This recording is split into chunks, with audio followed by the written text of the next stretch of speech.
I wish John Cena would just pop through my freaking room right now. It'd be more. It'd be something enlightening to watch. Ladies and gents, welcome to Casually FC. Welcome to your match review for Arsenal molly-whopping Chelsea. That's Arsenal 5, Chelsea 0. Before we start, smash the likes, subscribe, all the bullshit. Look, I can't be asked with this one. The title pretty much says it all. The title says where my mindset's at, and at this point, I'm done. It's not that I didn't expect us to lose, but we didn't lose today. We were absolutely humiliated. And over, we have this conversation of, that was our best game of the season. That was our worst game of the season. That was our best game of the season. That was our worst game of the season. It's like we top it every time. More and more and more and more. And you know what? This one takes the cherry. For now, at least. Until the next one. And this is, I would say, probably our worst game of the season. So no, that was the best game I've seen all season. I mean, it's enjoyable how funny it was. That was jokes. I'll be honest, guys. I'm going to be completely honest with you. I barely watched the game. I was there. I rather dig up dirt outside, which is what I did for about 20 minutes before I showed up. Then watch that. And what I did watch, I'd rather just work. I'd rather be at work. I'd rather be doing work, and I was. So it was just background noise, and I couldn't be asked. We stink. We absolutely suck. You know, the only gratification I take from tonight that it's Tuesday. It's the only thing I take from tonight. Yeah, that it's Tuesday, so it's early in the week. Do you know what? As a wrestling fan, I'm more looking forward to a draft on the next 2 episodes of wrestling shows than I am for anything. Aston Villa. I do not want anyone to invite me for an Aston Villa preview. Okay, I don't want to do it. I'm not going to any shows. I don't want to do it. I simply do not give sweet, lousy fuck. Cheers about anything. Okay, a preview is. I mean, it's just when you didn't think it could get any worse this season, right? Or like, United drew 3-3 Coventry. Hey, you know what? When you thought that, the old saying that, beer. The old saying that the greatest trick the devil ever pulled was convincing the world he didn't exist. That's Poch.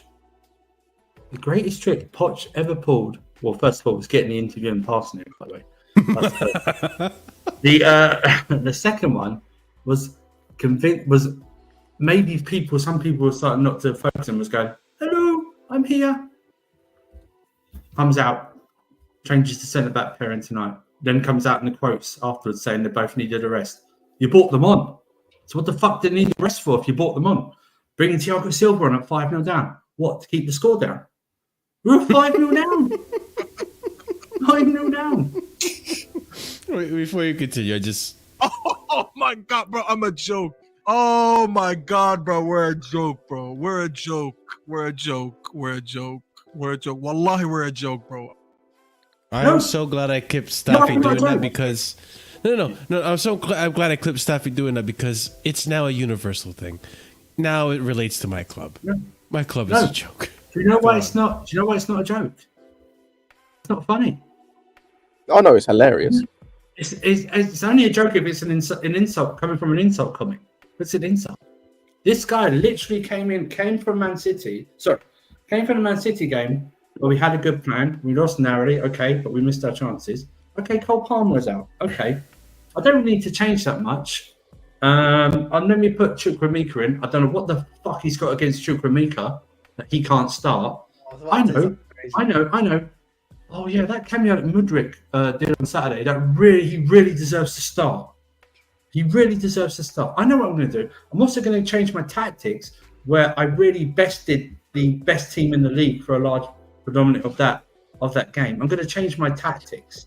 for this. I'm going to do that. Or my theory is that him and the players, somewhere between 12 midday, 2 p.m. UK time, Cole Palmer was going to start, went, shit, fuck it. Because that's what it looked like.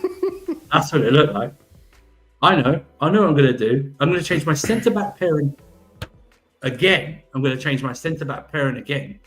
And they're going to bring Badiashile in from the cold. I'm surprised he actually started the game. He didn't have to pour him out of ice. The amount of minutes he's had and stuff like that. And honestly, I sack him now. I don't understand. Sack him now. And every Chelsea fan out of this game, if I see one single Chelsea fan try and pick one or two players out from the rest, I am literally, I don't know, I wish I could matrix through to you and literally RKO you and your family through some flaming tables. Because every single one of these players, the subs, the manager, all shit. Every single one of them, all shit tonight. No one is worse than the other. Every single one of them were all shit.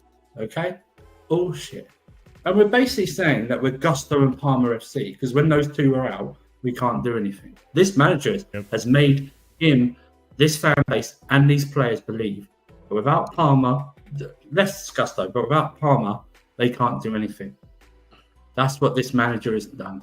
That quote a few weeks ago, when he said one of the tactics is to give Palmer the ball and see what happens, is the truest thing he has said since his interview questions.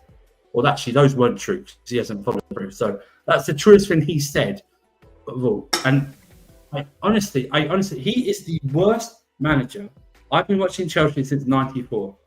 Okay, he is the worst manager I have seen at this club. He is worse than Frank Lampard, both stints. He's worse than Frank Lampard, both stints. He's worse than Graham Potter. He's worse than AVB.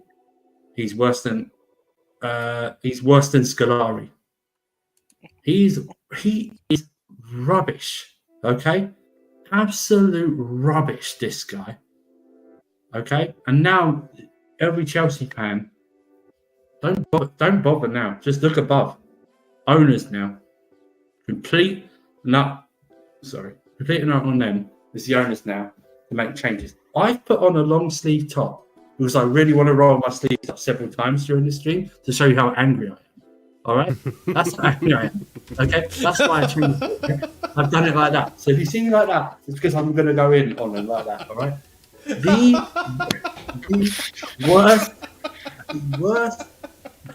worst. How can I sit there as a Chelsea fan, right? As any Chelsea fan, and I can legitimately say to you that this summer, I need a goalkeeper. After what I've just seen, due to injuries and people leaving, I possibly need two centre backs, right?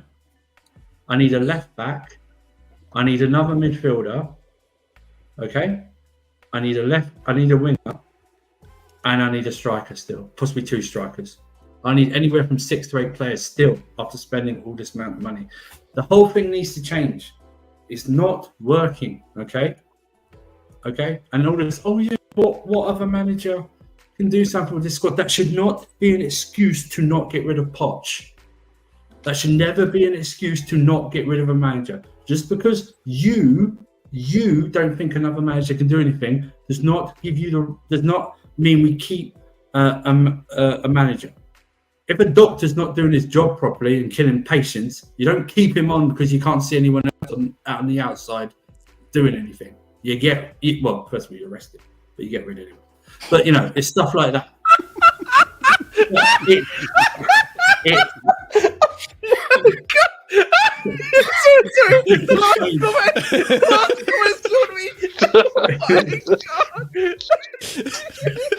Andrew, I can't with you today, man.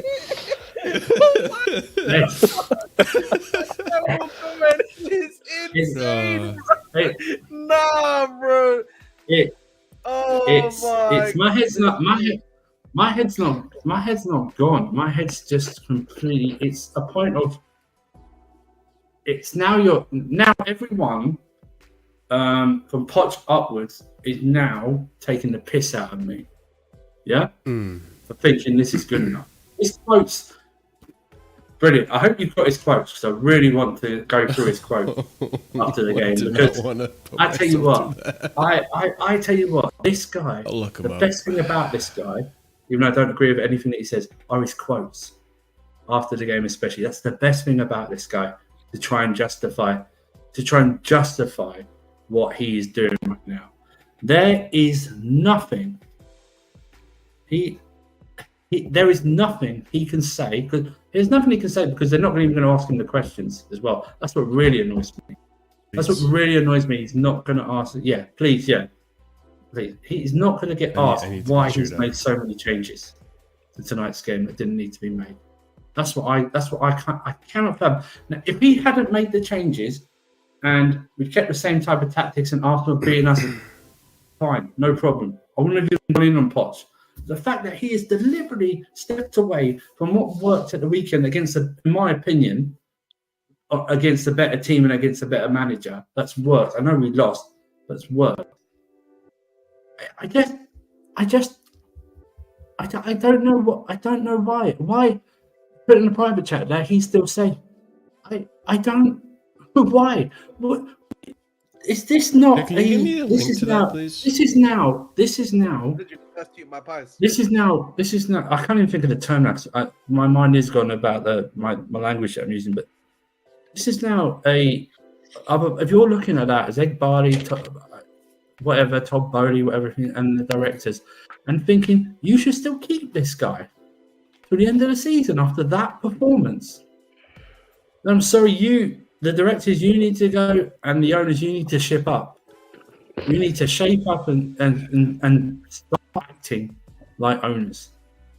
Disgraceful performance from every single player on that pitch, and disgraceful performance from the manager. We know it's embarrassing. You're actually nasty, man. You don't do this stuff. That stuff I'm not understanding. Sure. I like to think. All I did is highlight her comment, man. Yeah, we don't need to highlight. We don't need to do anything. That's she is the top comment. Well, whatever, top comment, I guess. All right, let's just Is it all right? By the way, ladies and gents, do smash up the likes. This result has gotten Andrew so in some type of way that he had to think about his wardrobe to express how angry he is. Let me full screen right now. So, right, I'm angry. Let's go. I'm not having nothing. It's like he literally went to his closet. It's like, I need long sleeves because I need to show how angry I am. Go ahead, Ahmed. The floor is yours, mate. It's my turn now. You know what I mean? There's a reason why I've got something in my hand, isn't it? You know what I mean? Hey yo, huh? What do you mean by that? Hey yo, no kidding. Why is it black? He's making me. No.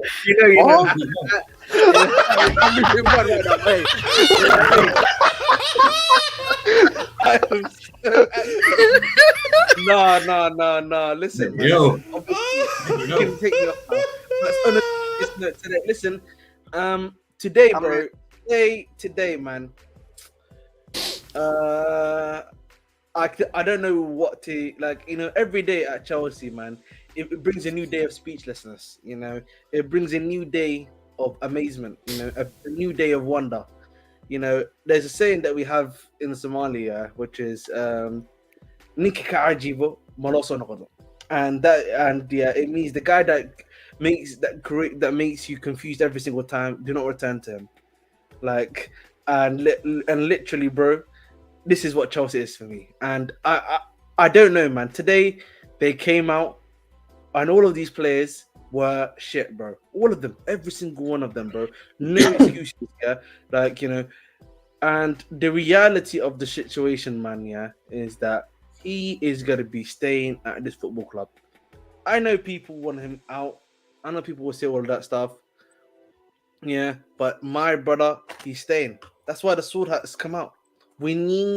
I feel like we need to make our voices heard a bit more in this regard. If you want to remove him, Lampard's a public execution. sorry. You want a public? What? You got the sword out because you want a public execution. I just want to lead a rebellion. It's not You know, what I choppable. want to lead a rebellion, man. We need to lead a rebellion, man. Execution. You know what I mean? We need to lead a rebellion, man. Hang on. Where is Where was all this protest stuff that was hearing everyone was going to happen on the Manchester United or Man City game? Where's all this fucking process? I think they forgot. Where's all that? Where's all that? I bet Like, you are they if apparently, you're a match going fan, you need to start doing. You need to actually start doing. Putting into, even if it's only a few of you, it will build. It will build. It will build.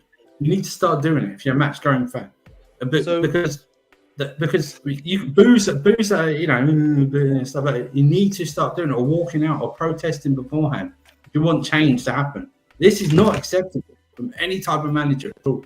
Not acceptable in all facets and all areas of this club. It is not acceptable for where this club is right now. Yeah, so I don't know if you saw Safa, yeah, but apparently there was a banner apparently that was at the away game for Tuchel, and I don't understand again why we are talking about a man that's. Why do we like? For me, like as a Chelsea fan, we sometimes, bro, get the cock out of your mouth. Excuse my language, bro, but that's what it's like for me with him, bro. Honestly, I swear to God, bro, when it comes to Tuchel, the only thing I can say to you is My advice you should say to your missus. That's all. hey, well, listen, but for them, I feel like for them, that's what it is, man. Literally, like, I don't know, like, this guy's not gonna come back to you. This guy is not gonna come back to you, man. I don't know how else to explain it to you. Like, the problem right now is not a manager fix. It is right now our issue is a fundamental issue, and starting at the top, starting with Mr. Baghdad Iqbali, you know, and his vision, which is being done by Stanley Stewart. That's what it is, bro. We know this already. We know that the style, what we've been trying to do, a lot of that stuff has come from the head ownership, from Clear Lake Capital. That's what it is, bro.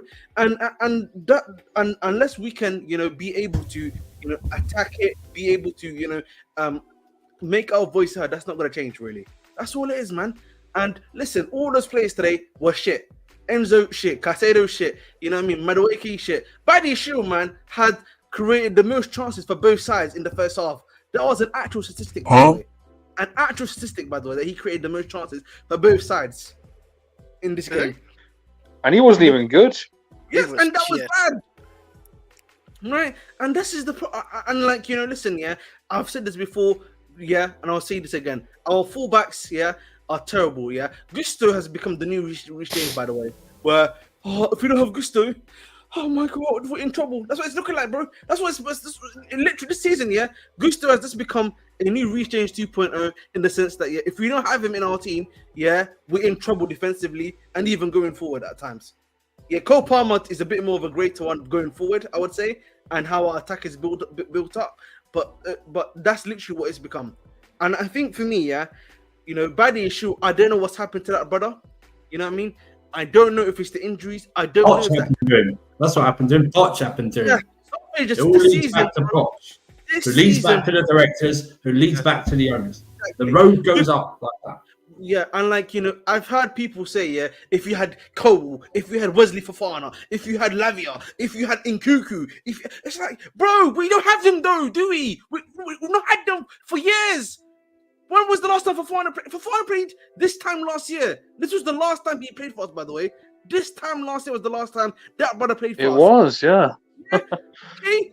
Nkuku, Christ. I was saying that for jokes, but people still believe that shit or nonsense. Ugochukwu, another one. I forgot he existed, bro.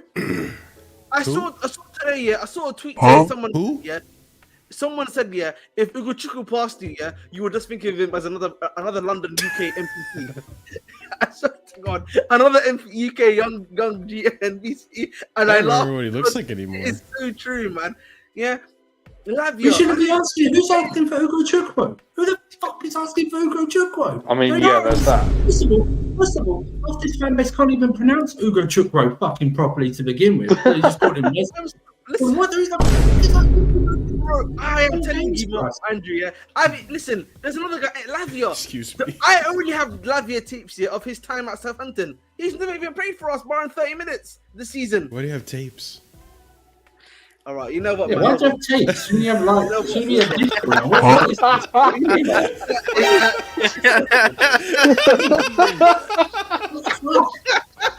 You know what, man?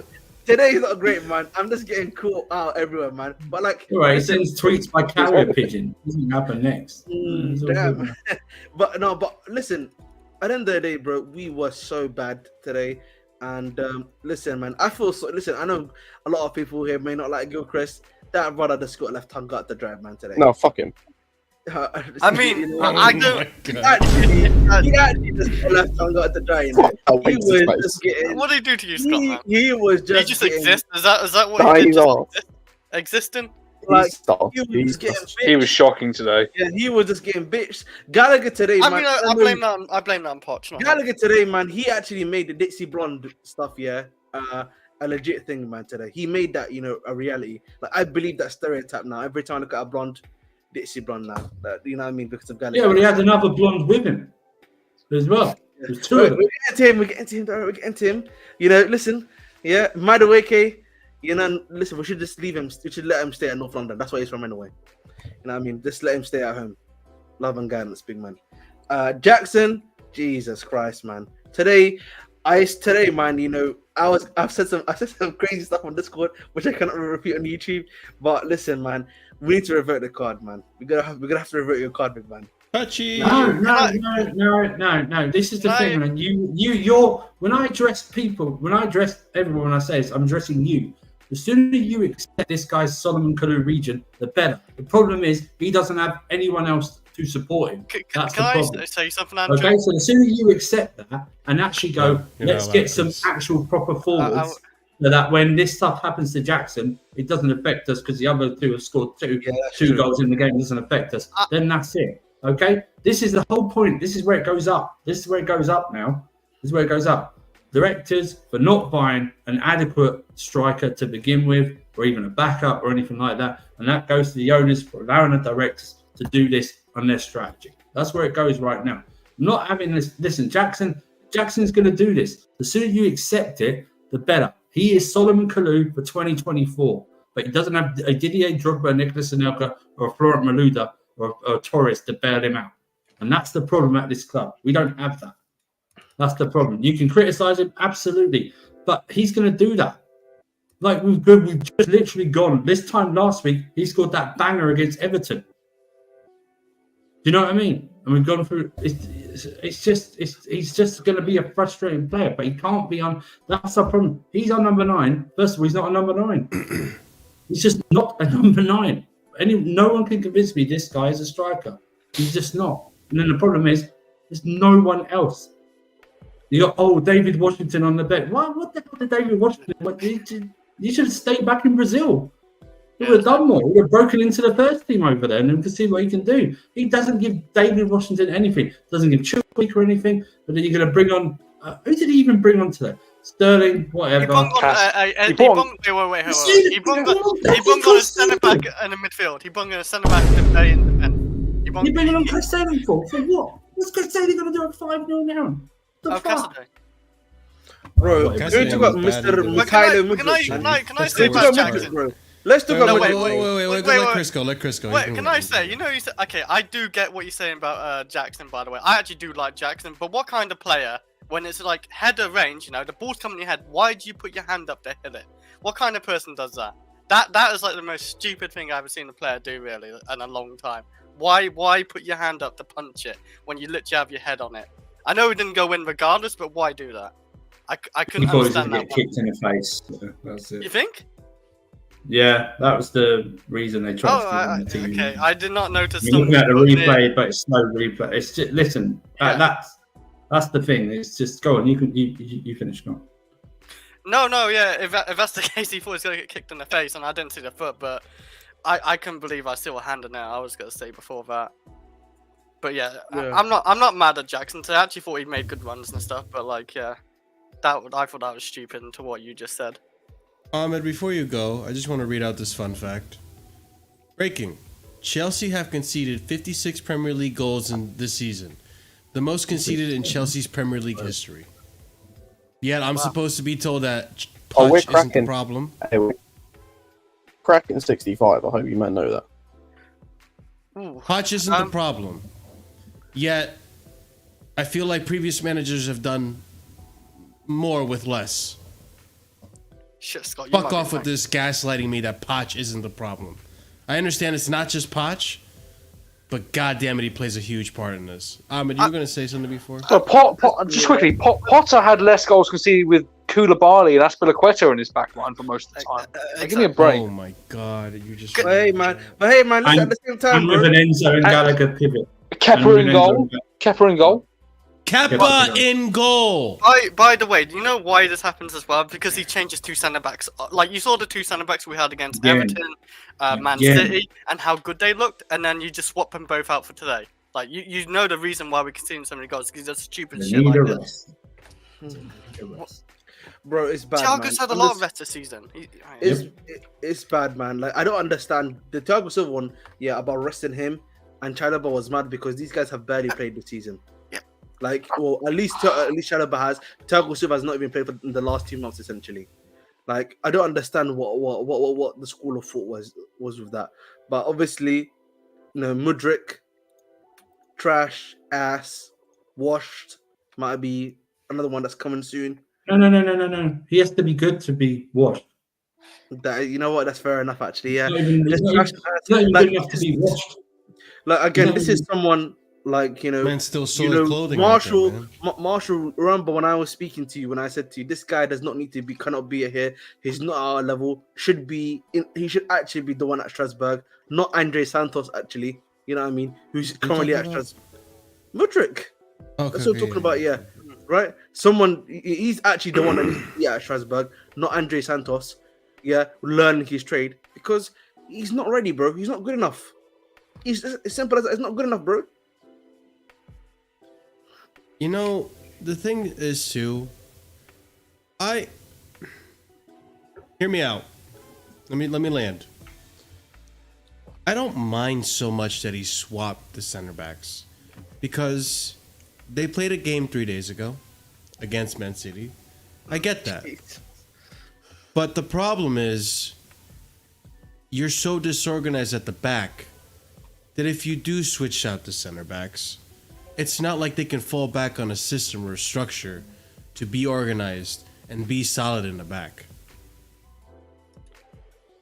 I hear you like the structure say we had like a Tuchel or something, maybe, but like I don't think that's still enough excuse. Like only time I can think like There's change no manager. I'm sorry. you should play there's not a Chalobah, single by the way, manager Chalobah outside of- right back today, There- and Sarsi and Silva in the middle. There's or not a something. And single also, manager. before you go, Scott, because I in feel like world you're football- gonna hold on, Scott. Before you go, because the other thing too is like, I also get where you guys are coming from, because this wasn't an issue earlier in the season when this guy was playing Thiago Silva 3 times in a week. So it's also one of those like, what the fuck is this bullshit? Either you're gonna overplay them, or have a system. Like do either or. But go ahead, Scott. I didn't mean to interrupt you. Go ahead. I was going to say there's not a single manager in world football outside of Pep Guardiola that changes his centre backs or changes 3 out of the 4 defenders he has. Just coming off a solid defensive performance against the best team in the league. There's not a single manager in world football that does that because they would rightfully be clowned for doing that. The only man who can get away with that is Pep. And even Pep, when he does it, sometimes gets clowned if it doesn't work. So why does Poch think he can do it? But this game was jokes. Like on the serious note, this game was jokes. Like I loved it. This game was jokes. Like that's the best game I've seen all season. One of the things about centre backs, is here's the thing. is continuity, bro. Continuity is key, bro. You want to improve that partnership, want to make sure it strengthens, particularly when you're playing 1 game a week, bro. Well, I just don't understand, man. Bro, out of this whole entire fucking game, calm, you somehow managed to find a way to only focus on Enzo. Can you please take Enzo Fernandez's giant cock out of your fucking Well, how do you know it's vortex giant? hole How do you know it's of a giant? fucking mouth? Holy shit! You were I didn't know You you guys for like, being that's what so people want to do. And fucking that's why- retarded. That's why, like, that's why, by the way, that's why when I came on here and I came on Lewis's channel, that's why I said I wanted 5-0. I got what I wanted. You man can hold that. Havertz celebrated. Good. I'm glad he did. I wish he got a hat-trick. If Arteta wasn't a pussy, I wonder if Havertz wasn't shit, they could have scored 8 or 9. And I'd have celebrated every single goal. Like I celebrated all 5 goals they scored. Because you man deserve this. Or you pussy holes who still think that the Poch is the answer, that he still deserves to say. It's the players, not him. You deserve it for that. For all the people that want to try and blame this player and that individual player and all this and other nonsense, you can hold that. You deserve this. All you pussy holes deserve this. You pussy holes that wanted to flip flop and you wanted to hide under your holes and hide under rocks when these men were performing. When your likes of Enzo, Caicedo, Jackson, all these men were performing, you didn't want to turn up. You were hiding.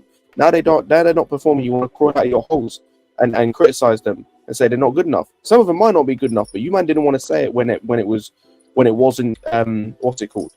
When it wasn't cool, when it wasn't fashionable. That's the phrase. When it wasn't fashionable, you man didn't want to say anything. Cool, you can hold that then. You can hold this 5-0 beating. You can hold that, and I hope it continues. Aston Villa, I want 5 or 6. I want an Ollie Watkins hat-trick. Against Tottenham, I want Son to dominate us. Something fierce like we're on Black's paws. I want domination. I want At least I'm not the only one. Every game. I want it. I need it more than I need oxygen. I can't have the Spurs one. I can't have the Spurs one. You only I have don't a game. We're gonna get it dry, no lube. It's what's gonna happen. Here's the thing, right? Today is insane, man. Here's the thing. Wait, Andrew, I'm sorry. Before you go, Can't go Andrew, into this game. Wait, Andrew, one second. Let me just thank let me just thank Soliman. Big up Soliman for the 5 gifted memberships. Always kind and generous, my friend. Thank you so much. Very, very charitable of you. Big up, and those memberships are gonna go to Joel or Joel. I'm sorry if I pronounced your name wrong. The one Danzo, Gabriel A. Adib and AK Satid. So big up to you guys, and I hope you guys enjoy your emojis and your memberships. But Andrew, before I interrupted you, go ahead, my friend. So here's the thing, right? Calm, who put that in about that's the type of problem. That's the type of the fan that just is a fucking idiot. Okay, that can actually come out of this game and pinpoint one player being worse than others. The whole fucking team sucked. Big fat donkey balls today. All right, that's what they did. They fucking shat the bed. They were shit. Okay, so come on this stream and try and, which you have done, probably succeeded to, but just by saying it, to try and blame one player over the rest were shit. Just shows to me you have we got an echo going on here. Hang on. Yeah, someone's got an echo here. Sorry. You have the IQ of a gnat's turd.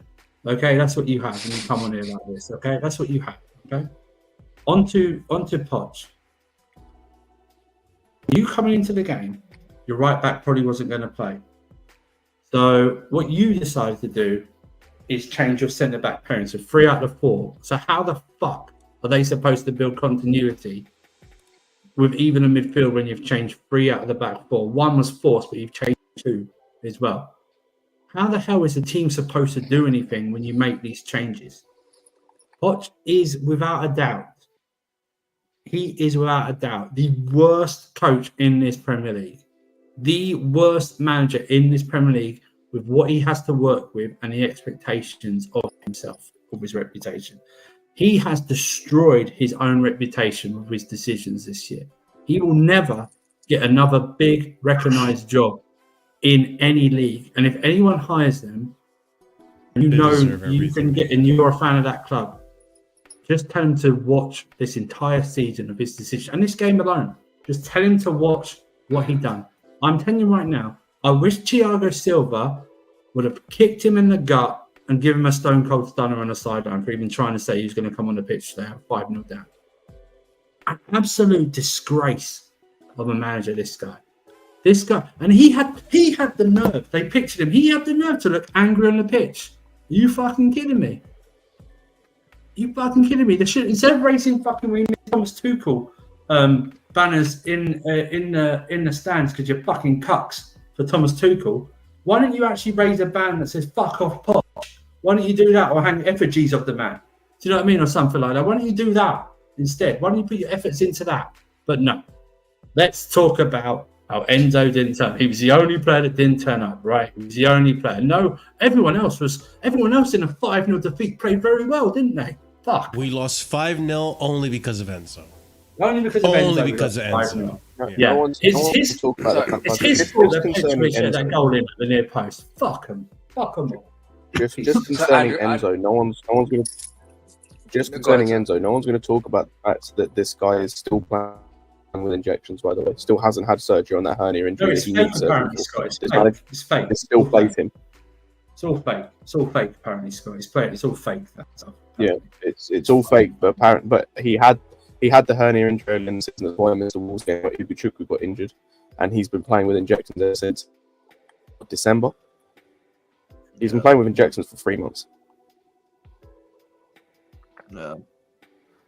And that's not even me saying he played well, but like at least like let him, like if I'm Enzo, like there are so many players in the team. If I'm like Enzo, if I'm Silva, if I'm Chukwuemeka after the comments that he made today about no one else apart from Palmer can link up play in the midfield, I'm telling him to go fuck himself. I'm fully telling him go fuck yourself. I'm on the beach for the rest of the season. Hold that, you pussy hole. I guess I should make you mod, Vic. Sorry.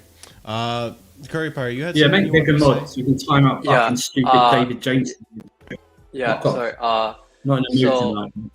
Just put a banner just in case if I do say something, because I have some people to call up. I've already broken the banner. It's fine. Say what you want. I've already broken it. Okay, thank you. Yeah, it's not I think. No, don't say no. Keep it. Don't go. Yeah. Oh, but by the way, before you go, Curry, I do want to say, if you mod see any racist comments or anything towards Jackson or whatever, just please time these people out or ban them, whatever you want to do. I've already gotten David James, we're not banning you. I'm not going to time you out for your opinion. I'm going to time you out because you're a fucking idiot. That's what I'm going to time you out for. Trying to blame one or two players over the rest. Retardation is punishable in this stream. I'll take something from Hamza. Why don't you open your fucking eyes and realize the whole fucking team stunk today, including the coach? Why don't you do that, you piece of shit? Let's move on. Okay. Go ahead, Curry. So you want that? So with Scott, at first when the game started, I'm like, Scott, why are we with this energy? And then when I started going through the game and I started talking things out with Scott about certain people, I was like, you know what, Scott, I agree with you. And you know what? Let's start off with someone in this chat, Vic. Every stream, you're just like, yeah, I know I didn't want Poch, but Poch this and Poch that. What do you do? What excuse do you have here? We know how they play last time. We drew with them. Actually, we should have won. They actually have the same weaknesses as Man City, which is the wings with pace. And if you control the middle and have the center backs compact, you'll be perfectly fine because they don't have anyone like an Erling Haaland anyways. And what did we do? We changed the back line, like Andrew was saying. For what reason? And the funny part is me and Scott were laughing when I pointed out to Scott. Guess who finally decided to play right back? Chalaba was subbed on to play right back. It only took a 5-0 beating for him to realize that, you know what? Maybe I should put Chalaba as right back. Why did we do that against Man City? What the fuck? Yeah. We didn't do this against Man City. That's what I said. I said that yesterday. Yeah, that's what I'm saying. We didn't do this against Man City. No. Not when we're close. Not when we're close. No. We had Desasias right back then, but when we're getting battered 5-0 after they scored the fifth goal. After they scored the fifth goal, he's like, you know what? Now's the time I'm going to put Chalabas right back, guys. That's my genius idea. Once again, we know we're saying things again, Mudrik and so forth, but I can't, like, everyone should be crashed on. But I saw this man playing CDM at times and having better tackles than Conor Gallagher. I had times when he would get the ball from the deep, get a block, and then try to pass it to Madueke, and then Conor Gallagher intercepts it midair and then loses the ball around the box. And you know the great thing is the press conference. This man says, first he says, "Oh, you know, we have to prove that we're Chelsea FC, not Cole Palmer FC," and then later on he says, "You know, Cole Palmer is the only one that can help link up play."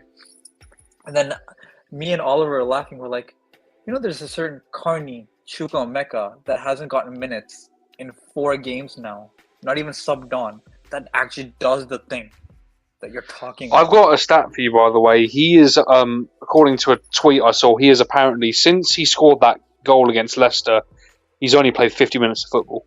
5-0. Yeah. Okay, and it's not just you, Vic. It's also, I'm sorry, Chelsea Fan TV, Alex. Mr. Oh, you know, we gotta back Poch. I've always believed everyone around you, even during the Man City game, is like, who could be backing Poch? It's like, you know, I guess I must be the crazy one. Yes, you are. You are the crazy one. Because I don't know how God's green earth you're still backing this man.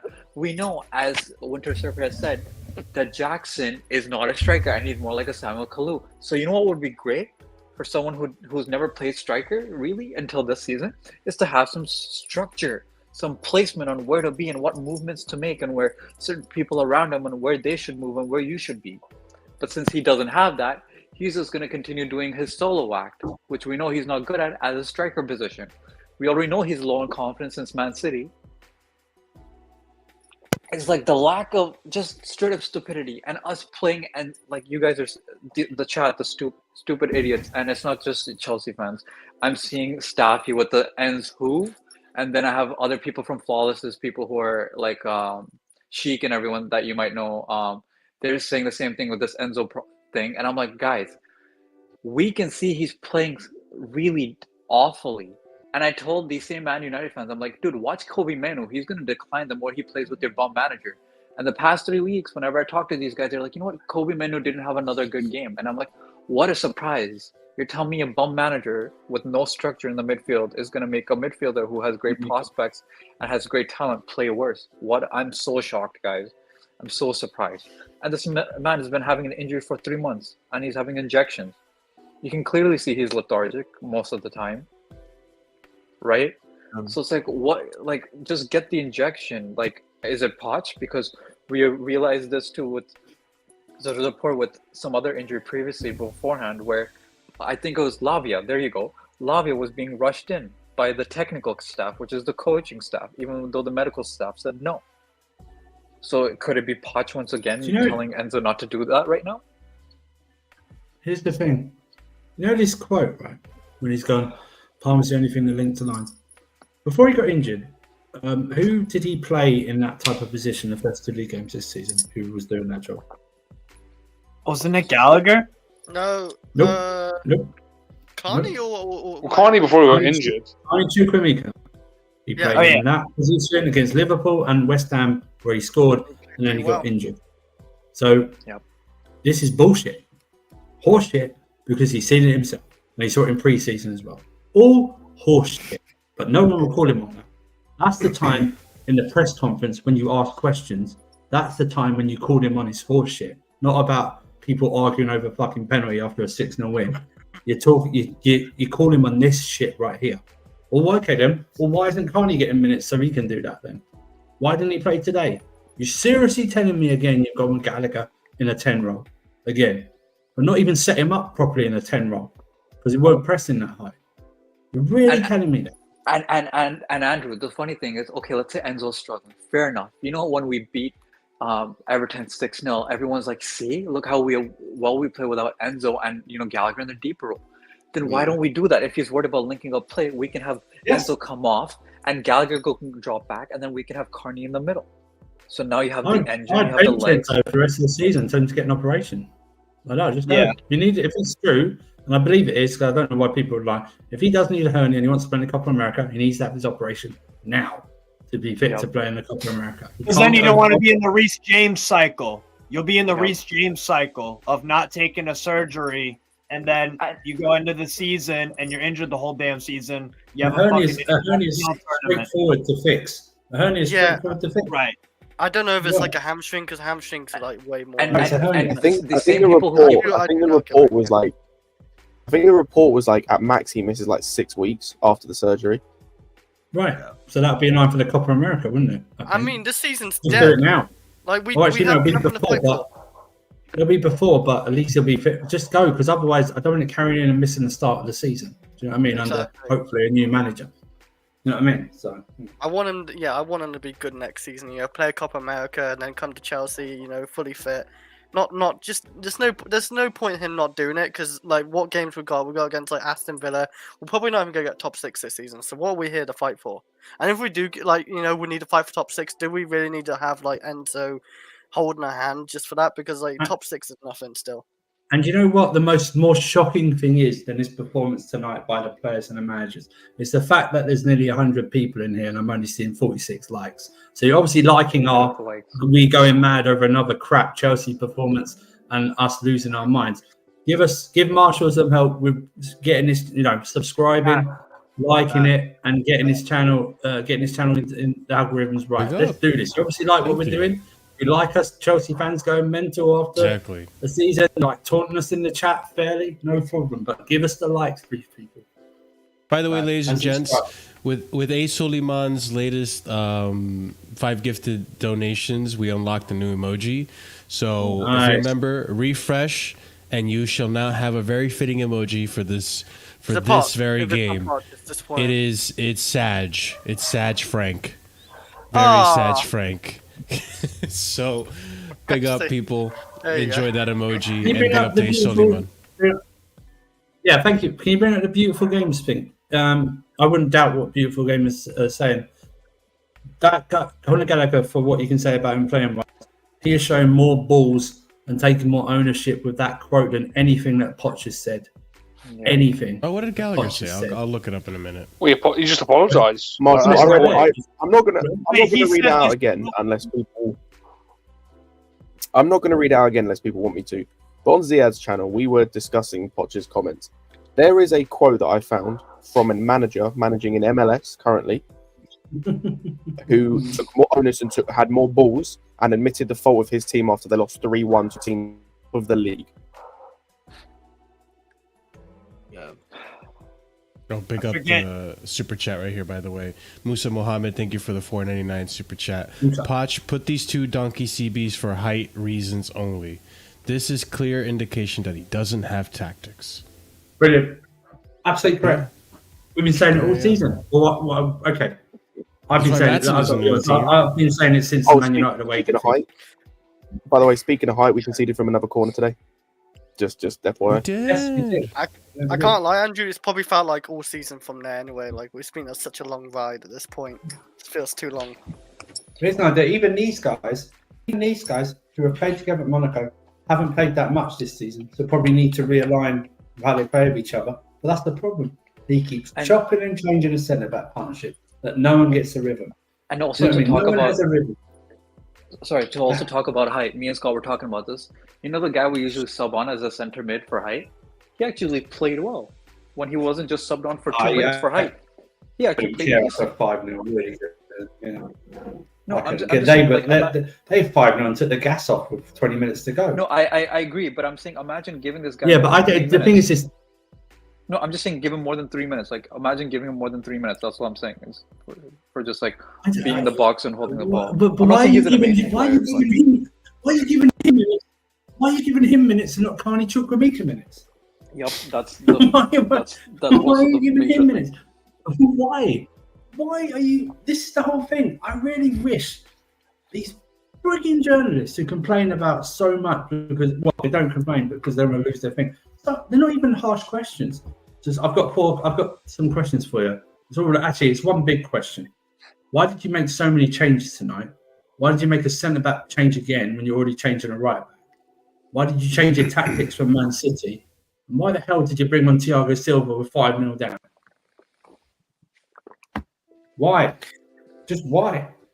Instead, these journalists get really upset when Poch won't answer the same question. Oh, by the way, it's been asked like 5 times.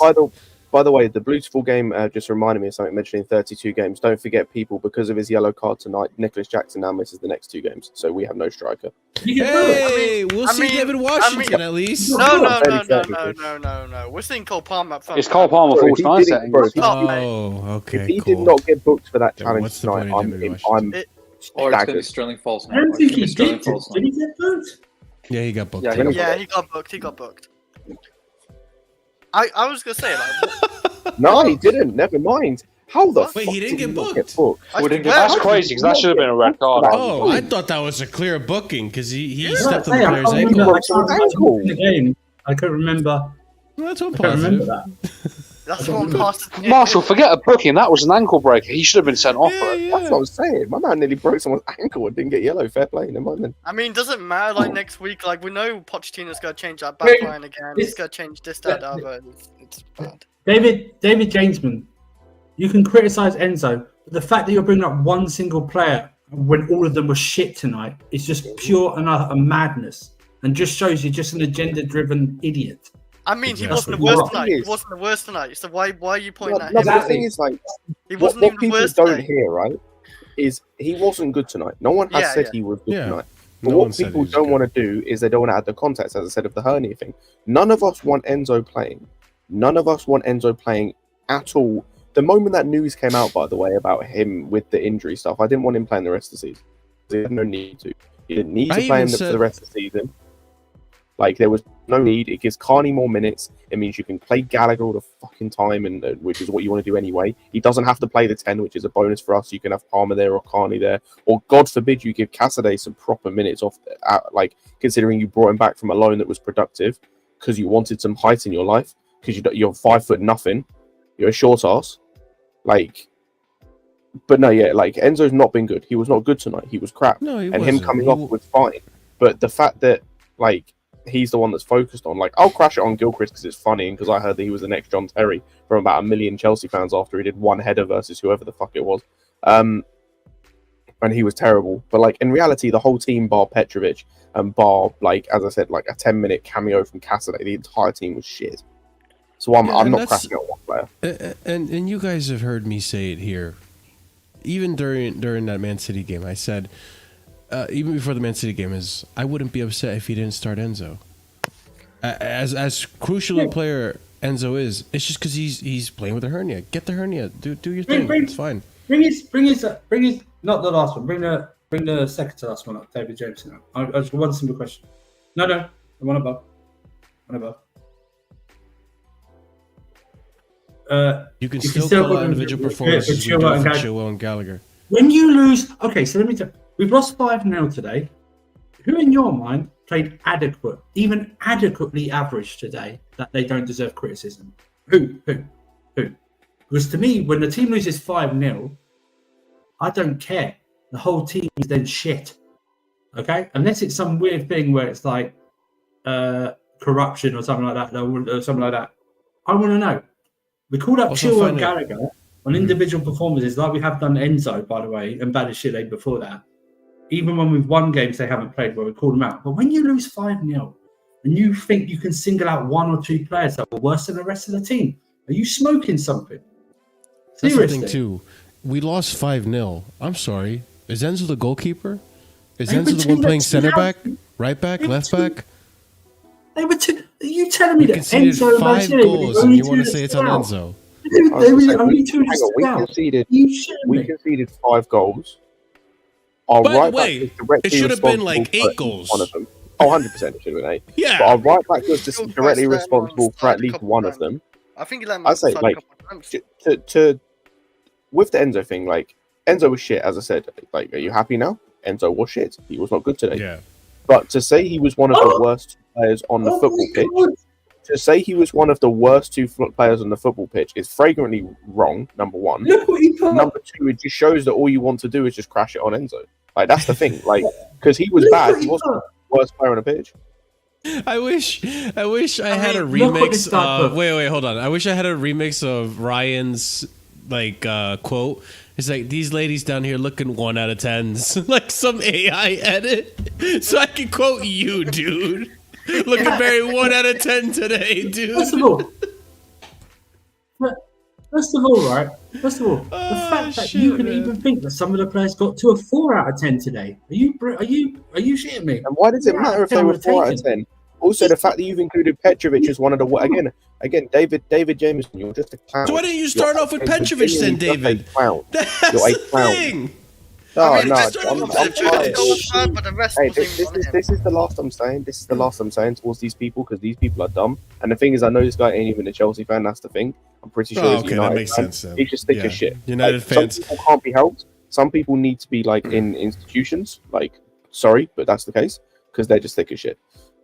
How That's do you funny not as put hell that away you're a all- United fan as well, because like if it's one thing I've learned from Staffy and the United fan base is they fucking hate Enzo, but won't admit that Enzo would walk into their midfield, absolutely walk into their midfield. Even one of them. And Thomas Tuchel also would walk into their team, and they'd be absolutely fucking happy, but they won't go back and look at what they used to say about these two people in particular. But what were you gonna By the say, way, Chris? The right back scored twice. Not the right wing back or right winger. The right Ben back White, Ben Shite. He scored twice. The right back. Converted centre back, Ben White. Saka, not the right winger in Saka, not Trossard, not Martinelli, not even Odegaard. The right back scored twice. Gilchrist. He did. Who he was did. worse than Enzo, Badiashile, and Petrovic? Gilchrist. Gilchrist was probably the worst player on that pitch. Gilchrist, Hands down, Gallagher. the worst player on that pitch. No, I'm not having that. I'm not having that. I'm not having that. Mudryk. If we're going to do this. Okay, yeah, Mudryk was bad too. There's so many. Should I put a tier list thing up on our screen? We can put a tier list of worst players. I'm not doing this. I'm not doing who is worst shit. They were all shit. Yeah. They were all shit. I'm not doing this. Fine, Every man. single one of them was shit in blue. Fair enough. Every single one. Fair enough. Every I single mean, one. you have a case for all of them, pretty much. Yeah, Yeah, pretty much, yeah. they all Yeah, done that's something why they're all bad. They all shit. done equally shit. Like it's 5-0, like you said. Like, why are we pointing out between who's Yeah. shit and like, it's weird. Like, Yeah. we can't take anything positive out of it. Like, oh, this guy was worse than that guy. Like, oh, this guy was decent. No, none of them was decent. It's just, That's like if you're in an F1 race and Yeah. you're in a car that does not finish, but you take the mick out of another guy who does not finish the yeah. race. It's like, You both crash out. Yeah, but Yeah. you crash out on lap 34.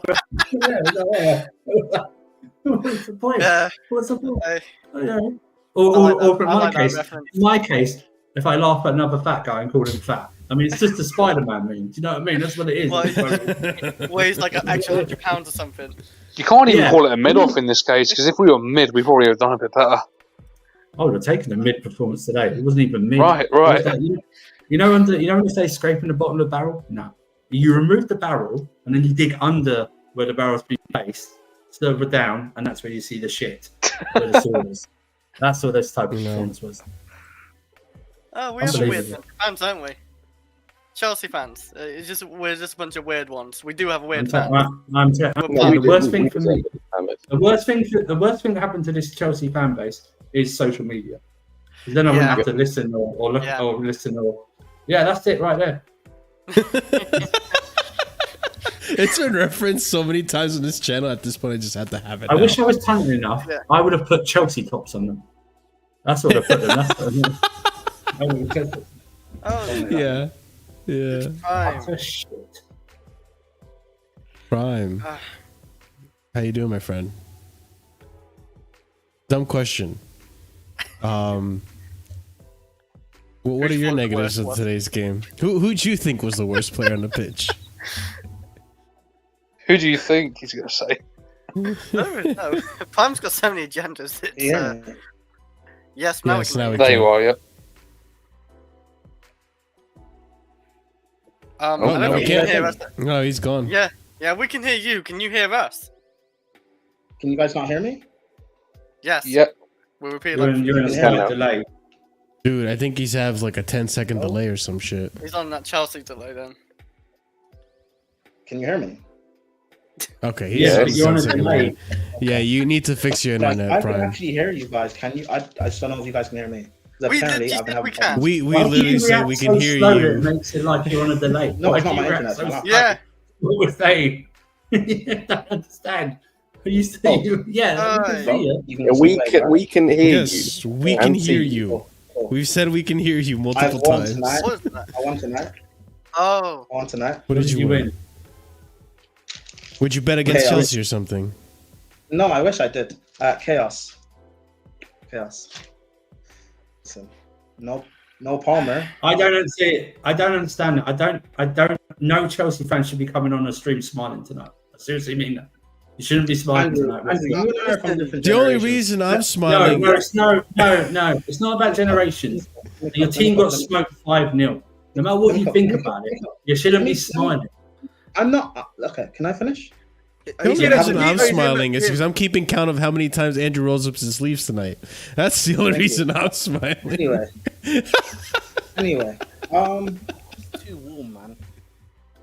well, turn your heating down. That was a frustrating. Well, not even a frustrating watch. That was an unwatchable watch. That's true. That's true. Prime. Yeah. I Listen, literally, bro, for the man. first 20 minutes, as soon as I saw that we conceded a goal in 5 minutes, I was like, I'm just going to go outside and shovel dirt. And I literally did. I shoveled dirt. Okay, I'm not allowed to What talk. are you shoveling dirt for, man? Because that was Keep more my review on entertaining the than the Chelsea game. I want to give my Are review you, on are you hiding dead bodies? What's going Yeah, I on? was Man? gonna say, Let me where be the on fuck- again. Yeah, man, what the fuck? Yeah, Yeah. I'm hiding any chance of hope that I have I give for my- this Well, team. let Prime land. Can I give my review on the game? No, we don't care, Prime. Get out of here, man. Damn. No. My apologies. Man. Everyone here supports a nation that makes it to international tournaments. Don't speak to me on it. Anyways, Chelsea.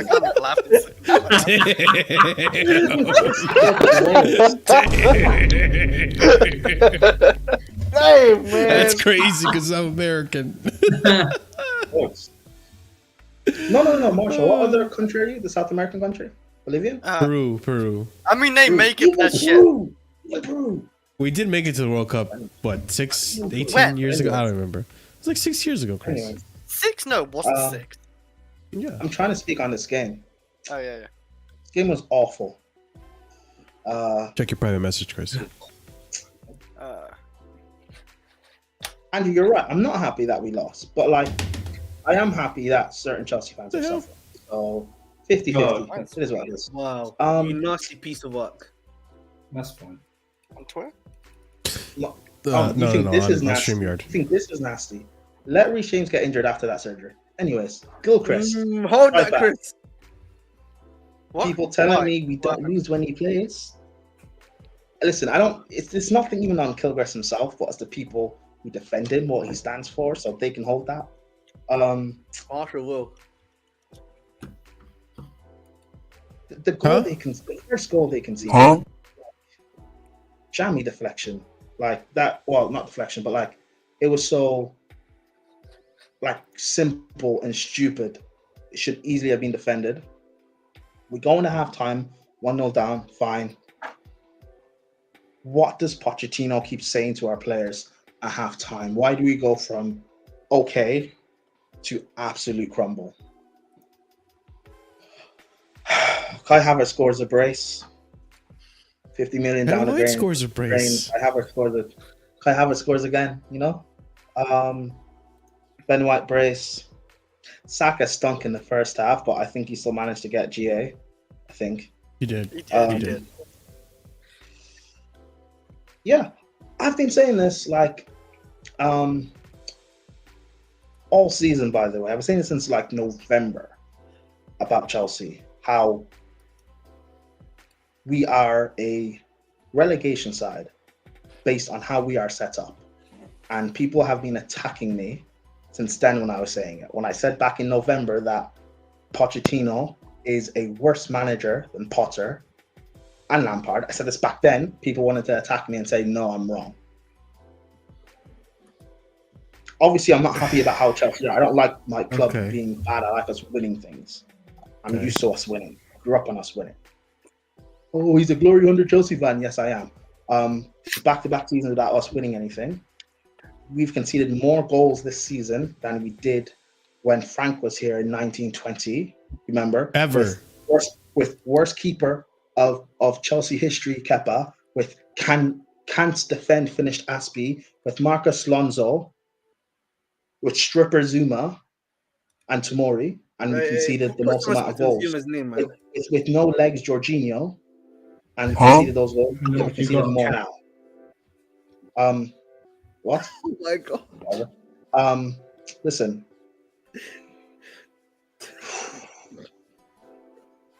I am very worried we might end up keeping Poch. I'm very, very worried. I'm very, very, very worried. I'm willing to put money because on they're Ahmed, please. Until Somalia get to a tournament, don't speak, please stop. Anyway, I'm very, very worried. Very, very worried. There are a lot of quality managers out there. You can't really get it wrong a third time. At least I would like to hope you can't. Pick one. Pick a philosophy you're trying to build towards as a club, and pick a manager. There are quality managers now out there. I'm worried that we end up keeping Poch just to sack him in like October, November time. And there's no quality managers out there, and we end up getting a job again. I didn't even consider that they might sack him next season if they keep him. Oh my god. Of course, you guys haven't thought about this. I have. Okay, don't make this about you, Prime. Okay, don't make this about you, Prime. This isn't a you. This isn't you versus Arsenal. This is Chelsea versus Arsenal. Focus on Arsenal or Chelsea, whichever one. Marshall, this is me versus Chelsea. Because when I say things, no, it's not. No. This isn't Prime. This is Prime. I hate when you make this about you and your agendas. Please, just focus on Chelsea and just say what you want to say on Chelsea. You say agendas, I say I'm right. It is what it is. But anyways, Chelsea were awful. I thought after the cup final or the semi-final, fine, we missed all those chances and whatever, and we end up losing. The way we played, there was a little bit of me that had a slim bit of hope that can we take that now forward into Arsenal, Villa, and Spurs, because those are big games, and people keep telling me we turn up in big games. Well, I died real 24 hours before the game, we didn't have Cole Palmer. Fine, we weren't going to score. I thought, you know what? Sit 11 men behind the ball in front of the goal line and stop Arsenal from scoring. Just take the point, protect the point. I would have been happy with that. And to be fair, in the first half, we weren't actually that bad. Arsenal scored off the jammy goal. Should have been 0-0, but we crumbled in the second half. Like a house made out of straw.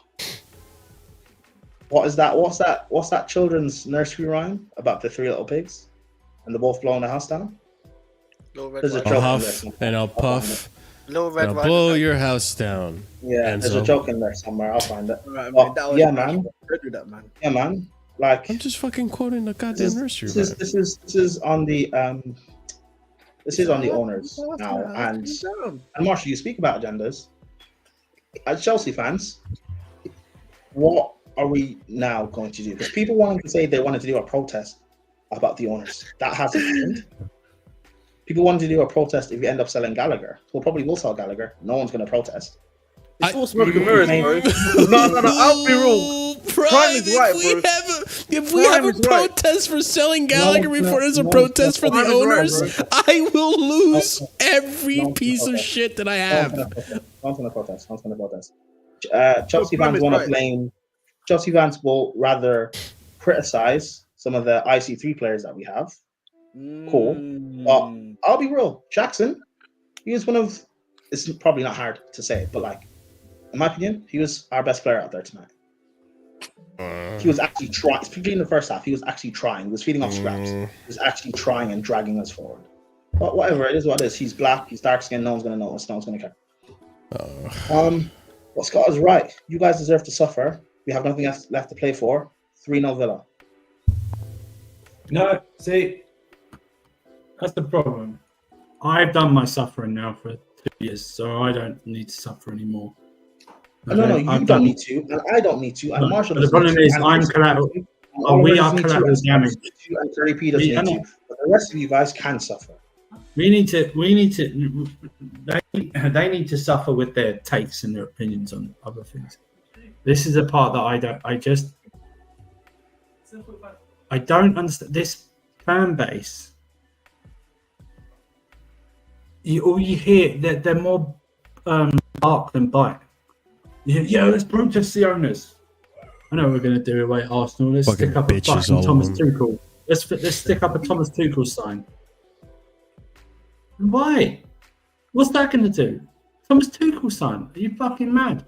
Let's bring Champions League trophies. Who cares? Who cares? Start doing things properly. If you want to make a difference, protest properly. Walk out. Walk out the game. Or you don't have to bring fans. There was a sign that said, I don't want your shirt, but I want you to fight for my shirt. I want you to fight for the shirt. A little kid put it up. I've seen that before this season, sadly. That's the thing. That's not the first time I've even seen that. It's like the third or fourth time I've seen it. Really? So I watched every game. I've seen it before. I've seen it before this season. That's the this fan base is all honesty full of absolute losers in terms that they will say stuff but they won't do anything. The match going fans, you need to step up. You need to step up, even if it's the starts off as a minority, like 2 or 3 of you. Don't matter. Just let it grow. Don't wait for live games. Do it for every game. Mm-hmm. And even if somehow, and it won't happen, but somehow there's a positive result on Saturday against Villa, it won't happen. But it's somehow miracle there is, and we're still winning. Still protest. Mm-hmm. Still protest. Say it's not good enough. Stand on your morals. Where was this Tuesday? Mm-hmm. Where was this Tuesday? Where was this Saturday? Do you know what I mean? They're doing it right. They'll take a 3-0 like they did before. We'll take the win, and you don't hear anything. Losers. But by the way, big up Musa Mohammed again for the super chat, $4.99 super chat. This so-called manager has tried literally everything that doesn't work at least multiple times, and he still keeps on doing it. True. Because he doesn't know what does or doesn't work. Andrew, remember I said quite a few times when we've got good results this season. And that's this back earlier in the season when we got positive results. And I remember coming on here saying, I'm not going to celebrate them too much because he's fluking them. And Andrew was saying, no, you can't say that. You have to celebrate because when he goes bad, we all criticize, so we have to praise him. No, he didn't say celebrate. He said give him credit. Come on now. No. I'm okay, whatever. Same wording. I'm not going to give him too much credit for those results because they're not consistent. He's fluking them. So that comment or that super chat that I made is spot on. He's doing the same things over and over again. And whenever he gets something right, he doesn't stick to it. Keeps making the same mistake. Chilwell got injured. I think Colwell got injured as well. Kukurea was playing left back. He was performing well. Lo and behold, Colwell came back. Chilwell came back to playing left wing. And no, it's not about wanting my flowers. It's about I've been calling this out very early, and people kept telling me no, they weren't listening to me. Now the same things are still happening. It's a pattern. Listen, if I may, I want Poch to stay, man. I think we need him to stay because all it's going to do.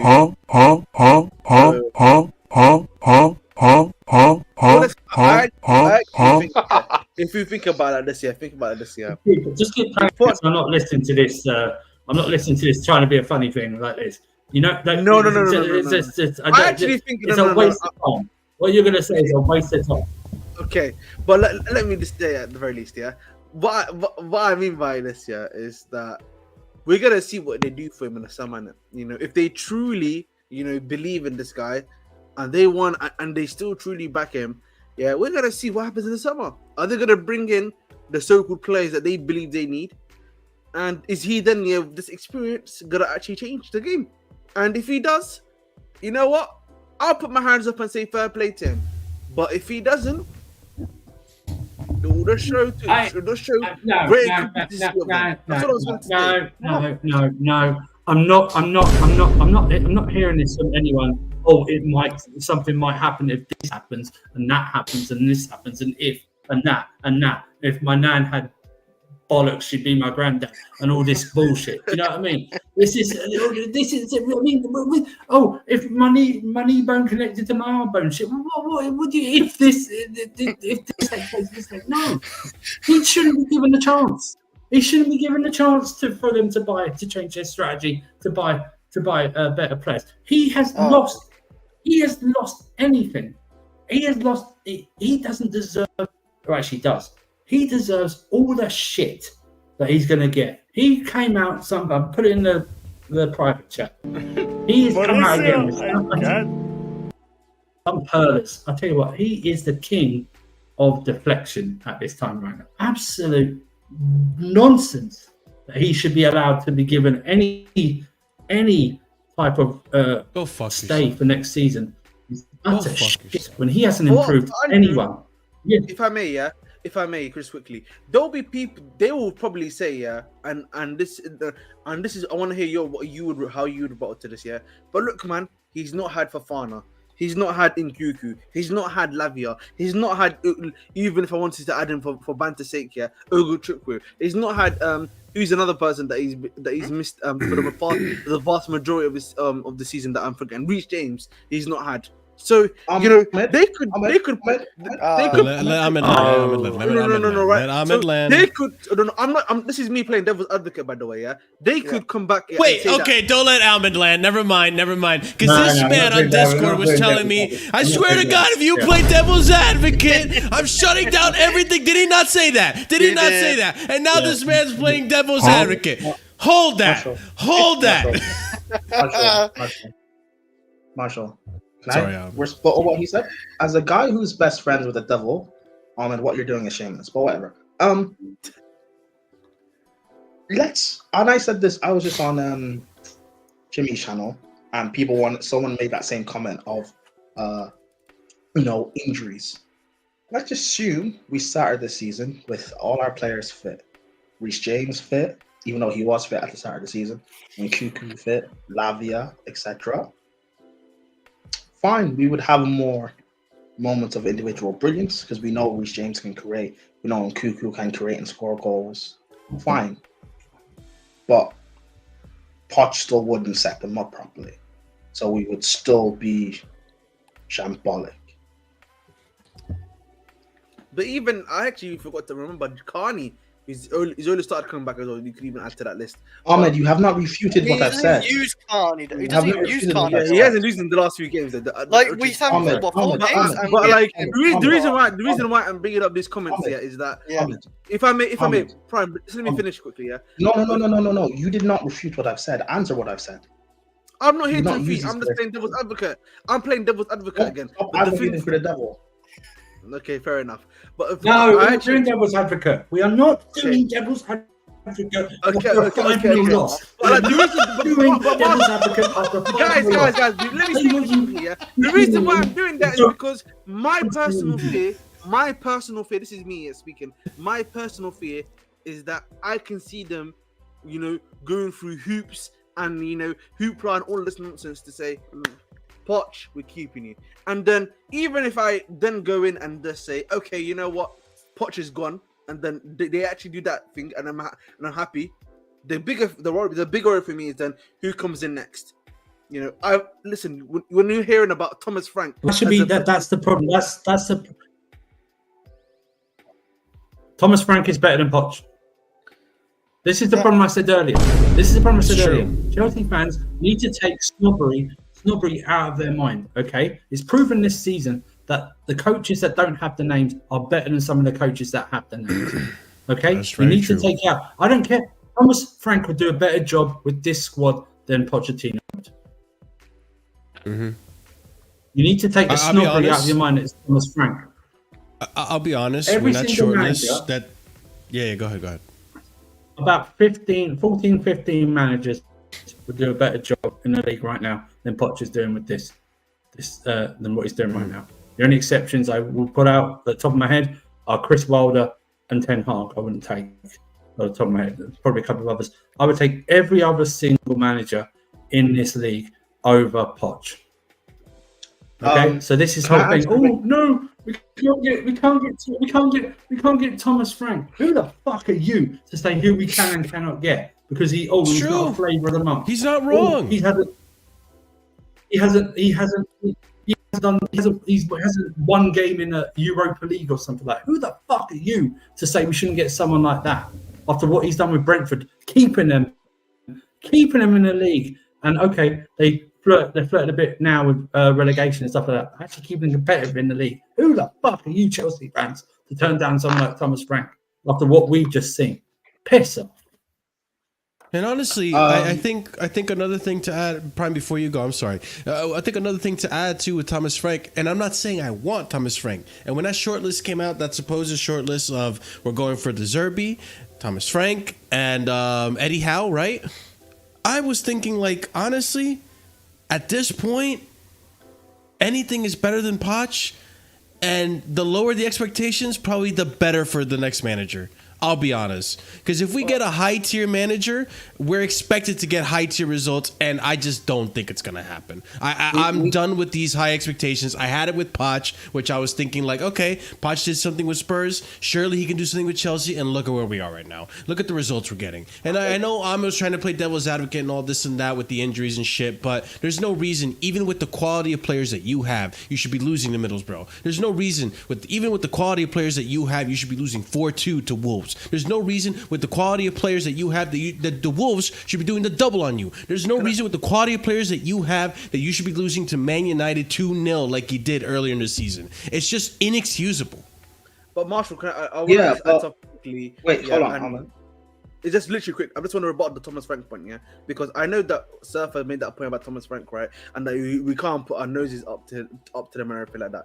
The issue for me is that we had someone similar, I would argue, to Thomas Frank in Graham Potter, and we saw what happened to him. The pressure got to him. But Graham Potter didn't have the backing that Pochettino had.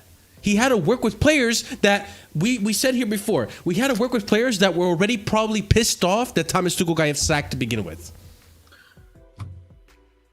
That's a great point, Marshall, and I made this earlier in the season as well. But yeah, with this comment what Vic said, go back to it. Sorry, Marshall. The one I just had? Sorry. Yeah. Fuck, I can't. Thomas Frank would be a gamble? About Ancelotti at Everton. Oh, okay. Right here, yeah. Yeah, Ancelotti didn't fail at Everton, bro. He had a poor Everton side at one point top of the league. He didn't fail at Everton. He left because he saw what they were going to end up being, which is teetering relegation.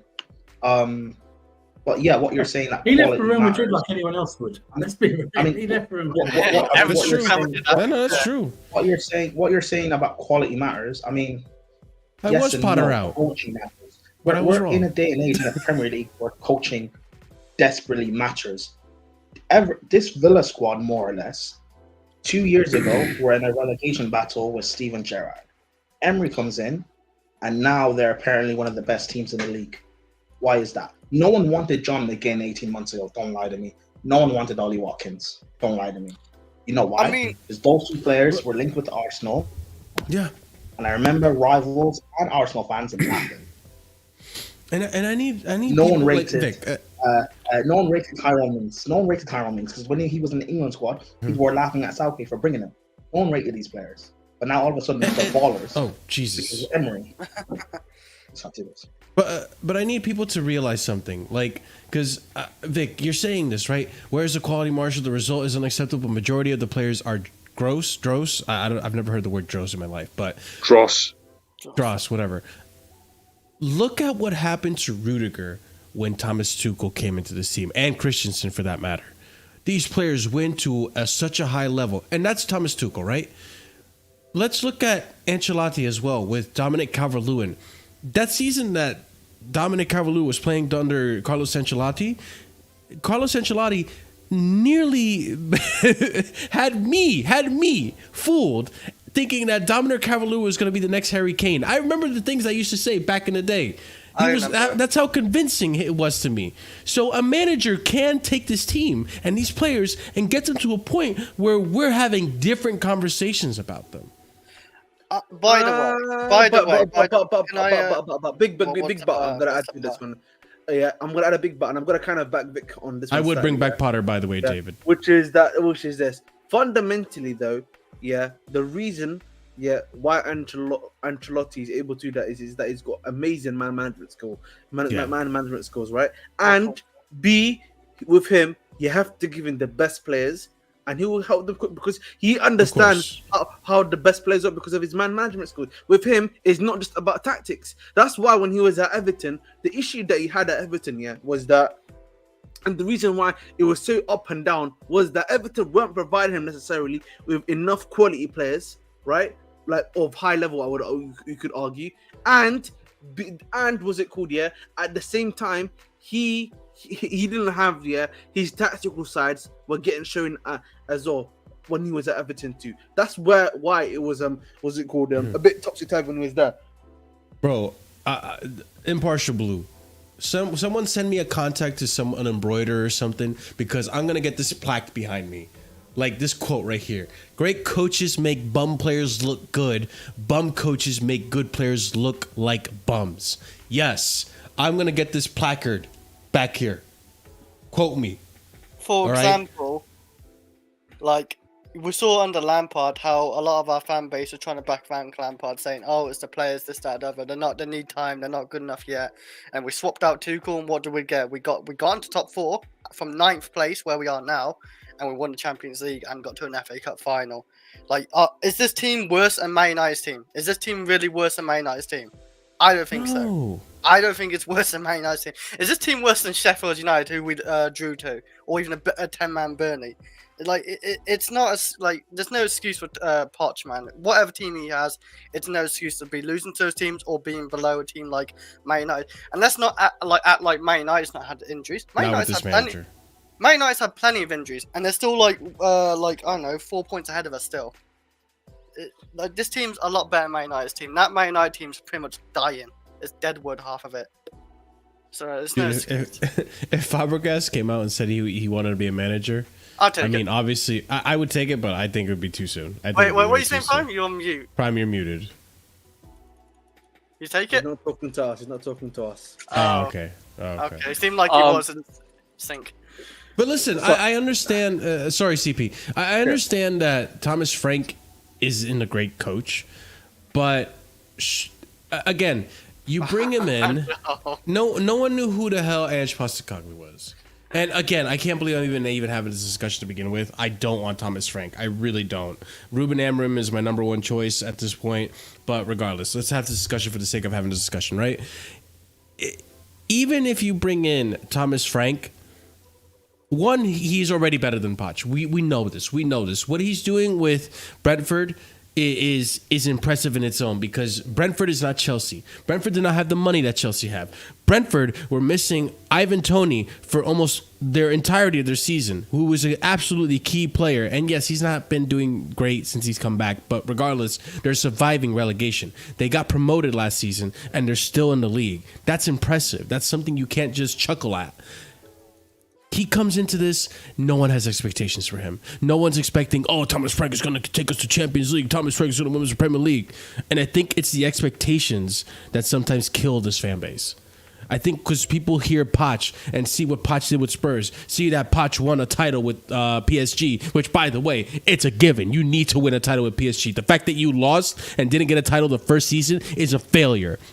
But regardless, people want to ignore that before they hired him. People wanted Poch, and they got Poch, and then they expected Poch to take this team to the next level. Not challenge for the league, but at least get us to top 4. From the beginning of the season, I said, I don't know about Poch. I think maybe 6 at best with the talent that we have. With Thomas Frank, I have no expectations. And you can ask Spurs fans. You can ask Spurs fans right now. With Ange Postecoglou, they had absolutely no expectations. And look at how happy they are right now. They're so content that they're even anywhere in the conversation to get into the top 4, because no one had any expectations for Ange Postecoglou, and look at how good he's doing. I think part of the problem with someone like Potter was that the pressure got to him. I agree. But with Thomas Frank, I don't think any of us are expecting him to get results. At this point, we're so dead of a team that if he comes to this team and even gets us to the top 6, thank you, Thomas Frank. An absolute blessing. But then again, the reason why I asked this to you, Marshall, if I may, is then you can say all that, but who's to say that he's going to be able to under pressure? The reason why, if you look at Angia, and the reason why he's kind of been successful at Tottenham, I would argue, is that he was at Celtic. One of the key advantages of being at Celtic is that there's going to be a bigger press there, will be pretty similar, I would say, to what you get at Tottenham. They're going to be very harsh onto you if you lose a game, draw a game, particularly in that league. So there's actually going to be added pressure on you there. That's why when you take that step from maybe a Celtic to a Tottenham, it's not going to be that big of a jump. But when you're going from somewhere like a Brentford, where the only thing you're really expected to do is, get out, make sure you're not getting relegated, maybe try to get some level of Conference League if you're doing the best that you can, then, you know what I'm saying to you? Like, are you... and you're not really reaching there. You're most of the time mid-table club. You're more known. Ahmed is right. We shouldn't take Thomas Frank. That's like, it's ridiculous to even link to a club like Chelsea. However, there are managers out there that we should when people say get the elite of the elites, Chelsea are not set up as a club and as a team that is worth having a world-class manager. They'll come in, kind of like what Tuchel did. They'll come in, they will vastly overachieve, maybe not a Champions League, but they'll vastly overachieve something. And then when the squad's eventually not good enough, it'll get found out, and people would then blame the manager. The squad's not good enough to be at the high level for that long. We need instead of looking for the guy, we need a guy before the guy. We need a guy that's able to coach up and build up a squad. That's what Pochettino was at Spurs. He's the guy before the guy that can build and develop young players into being title challengers. That's what Arteta is at Arsenal. People just don't realize that yet. That's what Brendan Rodgers was. I gave you Arteta. I don't give you that with Poch, because I think Poch has been. I think Poch had experienced players that helped him out, and he developed a few young players in that team. No. I don't think he developed the whole squad like this. No, I didn't say squad. You don't get my point. Developing the team from team squad potential to being title challengers. He can do that, or he was able to do that, not anymore. But that was the logic of bringing in Poch. That was also the logic of bringing in Poch. The logic makes sense. I agree with it. They've just hired two wrong managers. Yeah, that's why we were linked with Amorim 2 months ago. I don't know why the link stopped, but getting in a manager like an Amorim who's used to doing that. I want to stop this right here. I'm going to nip this in the butt right now, because if a Champions League side in Liverpool have been rejected by Xabi Alonso and Ruben Amorim, I don't think we're going to get them. I'm just saying that right now, ladies and gents. No. I'm just saying that, not just to you. For most of the people in the chat that's saying, I want Amorim, I want this and that. Listen, these guys already rejected top sides. I don't think they're going to come to the Chelsea project, considering how much of a mess it is. Real quick, Prime, before you go. I think another thing that I need to point out with Thomas Frank is that the way I see it, with the whole expectation, and JP, to answer your comment, I don't want a manager with zero expectations for him. No match-going fan will be all right with that either.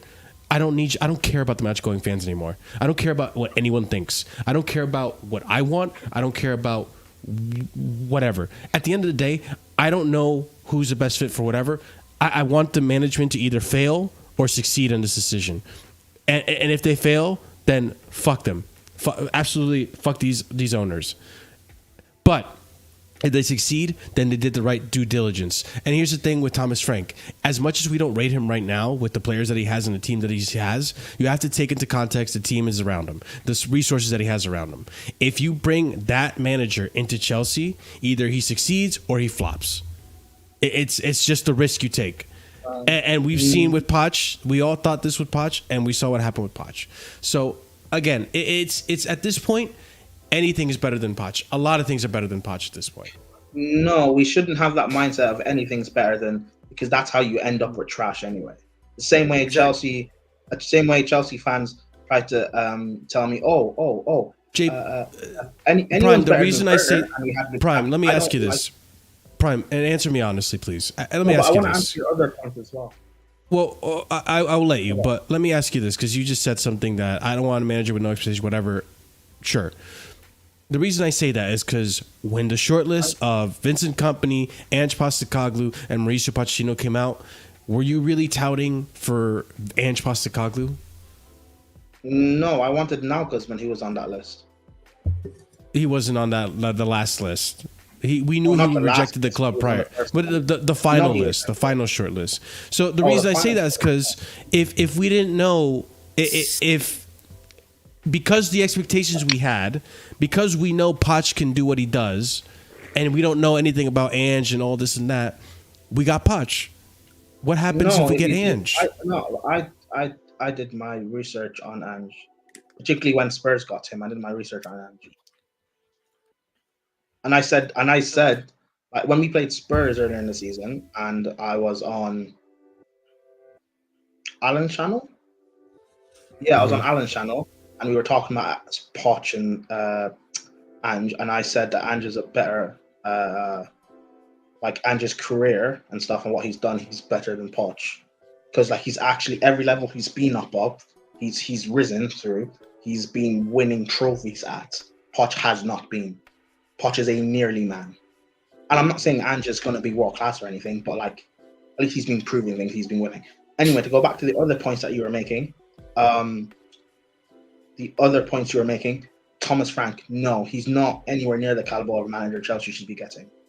He's not good enough. You can talk about level of players, but like I can tell Thomas Frank is a Brentford, Crystal Palace, mid-table level Premier League manager. And that's okay for him, but for Chelsea and what we're trying to get back to, no. You said about Amorim and Xavi Alonso rejecting us, which is true, fine. Rejecting, yeah. But rejecting Liverpool, so they wouldn't come to us, is what you said. Sorry, but fine, which is true. But those are not the only two managers out there. You can do your due diligence. There are managers out there. The Stuttgart manager, Sebastian Hoeneß. Is that how you pronounce his name? Hoeneß. Yeah, Hoeneß. Yeah. If you look at what he's doing, and I did yesterday a bit of like research on like his tactical work and stuff. If you look at what he's doing, he's a manager I'd be interested in getting. I look at. You watched those Cesc videos I sent you Fabregas. about him, eh? You finally watched those videos I sent you about Slot, eh? I mean, about Hoeneß, eh? I told you, man, Stuttgart. Yeah. I look at Cesc Fabregas. Cesc Fabregas is very, very young in his managerial career. But I look at the way he talks and views the game of football. If they were going to take a wild punt, he's someone I would be interested in. Not now, but like in a couple of years or whatever. But my point is there are managers out there. People didn't know who Ange was. And look We at have Arno Slot. he's Slot for PSV Eindhoven is still there. I would take Arne Slot. People didn't know Slot might go to Even Van Liverpool. Nistelrooy is available. Okay. Yeah, People didn't know or before Juve. Sorry, Prime. Before Juve officially got him, we have Thiago Motta, who's done amazing with Bologna. He only popped People up this didn't year. know who Amorim was a year ago. Now he's mainstream. My point is there are managers out there. Do the research, and that's on whoever who's in charge of finding managers. That's on them. Do the actual research. Don't you when Marshall, you said about our final shortlist was Poch, Kompany, and Ange. Well, I told you. I said Poch would fail. I didn't think it'd be this bad. But I said Poch would fail. I didn't want Kompany because I knew he wouldn't be good enough. If you did your research on Ange, you would have been a better bet. Just from that 3-man shortlist, you would have been the best bet out of that. I want to add to your Prime's point here, but I think Seniac's comment, his last comment about the DOF point, is the big thing. For me, fundamentally speaking, yeah, I cannot trust, and I'm pretty sure the majority of our fan base cannot trust the DOF to choose a new manager. We need to bring in someone that's going to be a new DOF, if that's the new DOF, who has a set philosophy, who's already scouted a bunch of players that he wants for this manager. For the set manager that he wants, and is interviewing them and finding an agreement with them. That's what it should be at the end of the day. It shouldn't be down to me saying, "Oh, listen, get him." It shouldn't matter. You look at Liverpool. Yes, they weren't able to get Xavi. They weren't really able to agree. Him and Amorim and them weren't necessarily able to agree on the stuff that both sides wanted from each other. So they went for their another option that they already had, who seems to be willing to agree to their terms in Slot. That's all it is, bro. And this is why, for me, fundamentally, the question becomes: if I can't trust Stuart and Lewis Stanley, then why are they here for me? Sack them. I mean, forget trusting them to pick a new manager, because we can't even trust them to get rid of the current underperforming manager. I was saying this on the Discord, and I'll repeat it on here for the benefit of the viewing audience. Paul Winstanley saying that Graham Potter has to go was the nail in the coffin for Graham Potter. He has influence. I'm not so sure about Stuart, but Paul Winstanley definitely has a level of influence in who our manager is at any given time and whether they should be here or not. So he is complicit in everything that is happening. And if you're not happy with Mauricio Pochettino right now, he is one of the main people you have to blame for him not being gone sooner. 100%. 100%. Sorry, I want to add on to this. First of all, I want to add on to the initial thing of Ahmed saying, I don't know who we could get in the future. I don't trust these guys. You know what? Either way, it's a win-win. You know why? Even if we get a shit manager, now this ownership has to, if the next one is utter dog shit, has to fire the sporting directors. They have to, because they have fucked up 3 times now. So even if the next manager doesn't work out, they will have to. Yes. 3 times. Sorry. I understand the point there, but in practicality, that's not going to work. We need. Why not? It's going to only harm the club further. We need to get Europe. We cannot throw another season away. We don't have another hotel to sell to ourselves. We're running out of academy players that have high value in the market. It's just not viable to throw another season away. Yes, I'm not saying throw it away, but I'm saying, to be honest, either way, I think we need to sack this manager and get another one. Yes, we have to do our due diligence to try to get the best manager possible, but I'm saying if they fuck up the next time, I know we can't afford Europe and blah, blah, blah. I agree with that. But at the same time, that would mean they have to sack these directors. Sorry for the background. They would have to sack these directors. So either we get a good manager next time, or the next one fails. It's going to damage us, yes, for a couple of years, but that would mean the director would have to change. The entire structure would have to change. So if I may, just to contact CP's point here, the reason why I disagree with this fundamentally is that the club has already been harmed enough. There's already too much wrong that has gone wrong. We need things now to go right.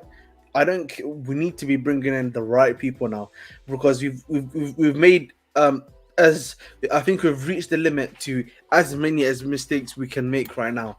That's just my opinion. I don't know about you guys, but I feel like we've reached the limit now of the number of mistakes we can truly make. And sorry, go ahead. Sorry.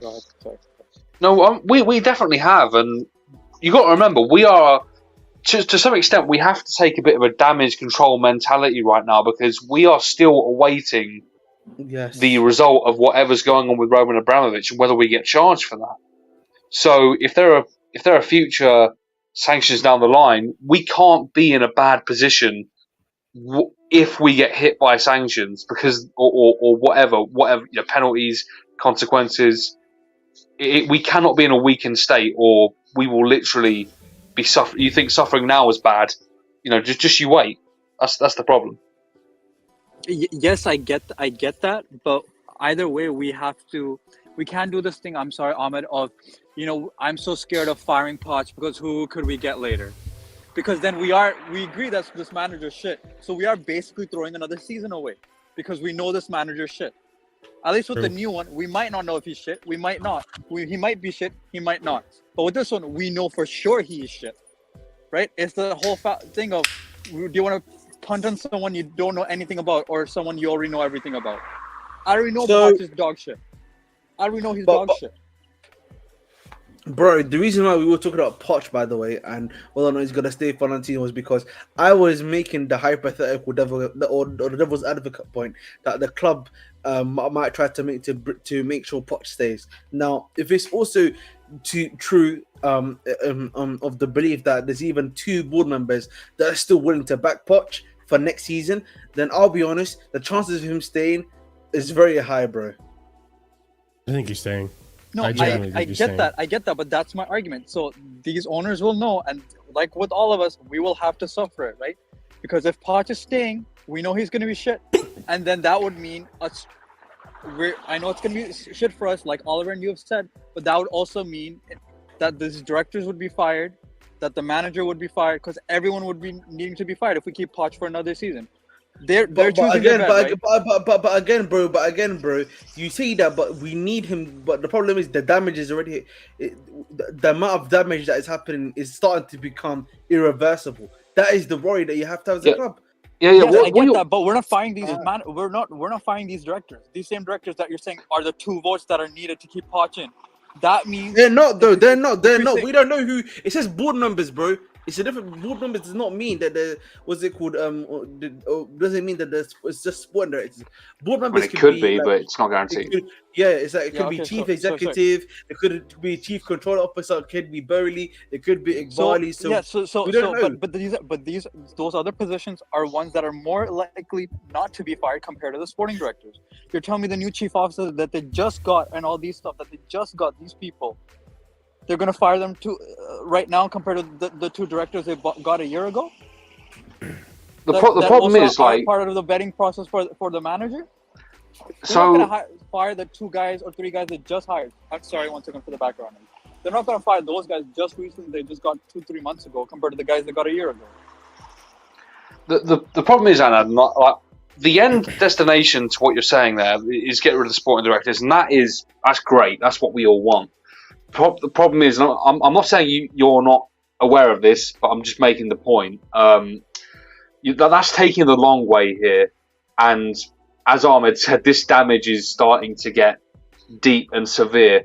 We need Iqbali to smell the coffee pretty much, and we need if we're going to be a top club again, or if we're going to get back to the top, because it's been a while since we were there. But if we want to get back to the top, we need proactive people running the club. What we are doing right now is reactive, or it's either reactive or it's just sort of sitting around and waiting. It's not, we're not taking the decision as and when it needs to be made. So the longer you let it go on, the deeper it bleeds and the more damage it is, and it's just more evidence that to the people that say we're never going to get to the top. That's definitely more tallies in their column in terms of that argument. I see a comment here that's unfortunately triggering me, because I don't know if you're a Chelsea fan. And big up, I've never seen you in the chat. Welcome to the channel. You're not going to get banned because of your opinions. You're welcome to your opinions. But why change manager when players are shit? Because anyone who watches football, if the players are shit, right? This is the logic.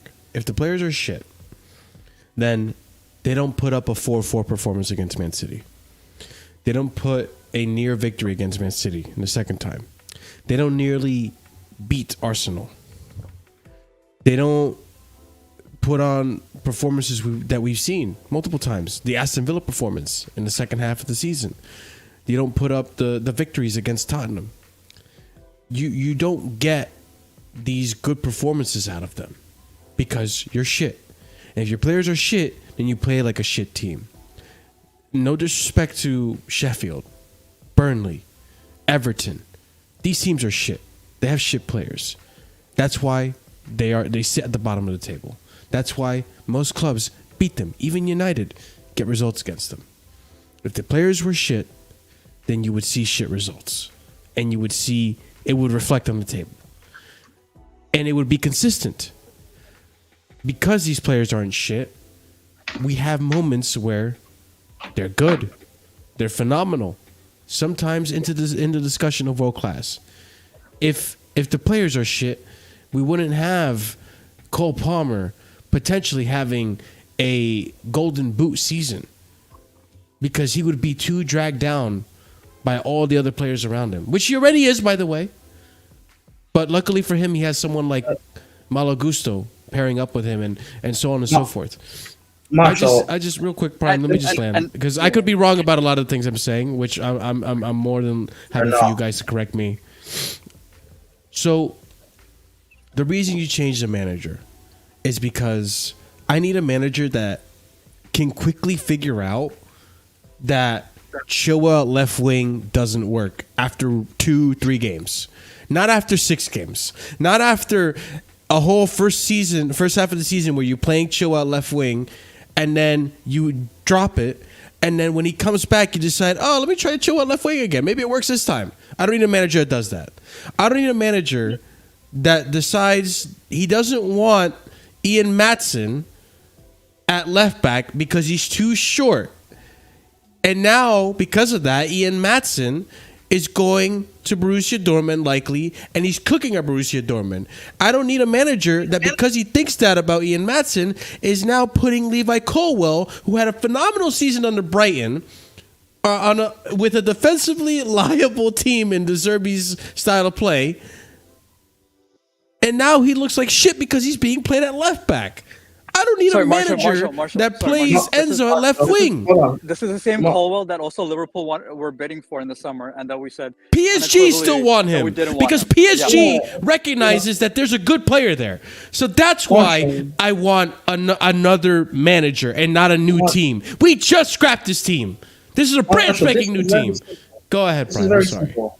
It's very simple. Like, if we're the worst coach side in the league. If our players were actually shit, we would be bottom of the league right now, or 19th. 100%. We would be in relegation. And this is something I've been saying, guys. How bad people are being overreactionary right now because we lost 5-0 to Arsenal. If we had beaten Arsenal, or the score was, say we had Palmer and we take a few chances and the score ends 5-3 or 5-4. No one's complaining about us conceding 5. No one's complaining how bad we are defensively. But I've been calling this out every game. I've been telling people how bad we are. And our players are not this bad that we should be here in the table. I keep using Villa as a comparison point. I keep using Spurs as a comparison point. Spurs went about 6 weeks without their recognized centre-backs. They had to play full-backs at centre-backs, and they were still picking up points. Spurs right now don't have their starting fullbacks, Porro and Ndogi. They have to end the season with Emerson and Ben Davies at fullback. And you know what? They could still finish in the top 4. You know why? Because they're coached properly. Part of why I want Sebastian Hoene, is that how you say his name? Yeah, he's the grandson of the Munich president. Yeah, part of why I want him is because of the way he tactically drills players, that this is what you do exactly in this particular position and shape. And that's what I want. We talk about how these players are young, they're immature, and if that's the case, get me a drill sergeant. Get me someone who's going to drill in a system and say, this is what you do in this moment, this is what you do in that moment. That way, there's no excuses. They know exactly what to do. There's no individual brilliance. They know exactly what to do. That Poch is long gone. Creative. I'm sorry. What did you do at PSG, by the way? Do you like that? What he did at Spurs, Poch failed. Ultimately, what he did at Spurs, he failed. So who cares? Anyway. That was 6 years ago. Was it 6? I felt like it's more. Listen, why not get Mourinho? Because what Poch did at Spurs, Jose was winning league titles. So get me Mourinho instead. But Mourinho's finished. So hell, Mourinho won a Europa League in 2019, so it's more recent than Poch for European one. Yeah, but here's the thing, like, and Prime, maybe if you want to address this yourself, like, Creative is not wrong in what he's saying. Like, there are games. Yes, we led 2-0 against Arsenal and West Ham. Even if you want to look at the recent game, right? Like, and obviously, when Enzo does it was stop it. That's agenda. It was Sanchez, okay? It had nothing to do with Enzo Caicedo. It was Sanchez. But no, he's talking about the West Ham game with those two. Oh, okay. Well, I mean, Caicedo even then, I don't know. Sure, yeah. But Caicedo was new to the team. But also, hold on, Prime, before you go, because I want to let you continue, obviously. I get where you're coming from. There are games that the players are held accountable. I understand that. You can even look as early as the FA Cup tie that we just had with Man City. Nicholas Jackson let us down on that. That falls on the recruitment team, and that is true. But that doesn't absolve Poch of blame for a lot of mistakes that he made throughout the season, a lot of tactical mistakes, a lot of positional mistakes, which till now, he's still doing. It's been the whole season, and Poch is still making player changes. This team has not had the privilege of having a set starting 11 because Poch can't decide on that. And that's a huge part of what helps teams build up chemistry. Unless you're Pep. Yeah, and even if you see the injuries, people are only realizing that now.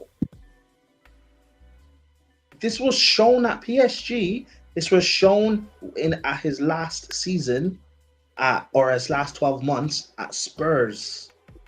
He's not that same guy anymore. This guy is trying to play a Spurs-style midfield, but Caicedo and Enzo. Caicedo and Enzo are not Wanyama and Dembele. They're not all action midfielders. Well, maybe Caicedo is, but Enzo definitely isn't.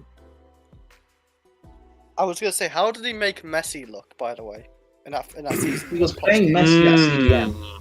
Messi was awful, and then next season, and right wing back, and then next season, all of a sudden, Messi becomes one of the best. Play Messi at right wing back? At one point, yeah. Chelsea fans, where are your standards? I'm gonna throw up. Apparently so. Rafa Benitez, a Champions League winner, you guys cursed him out because when he was at Liverpool, he said some bad things about Chelsea.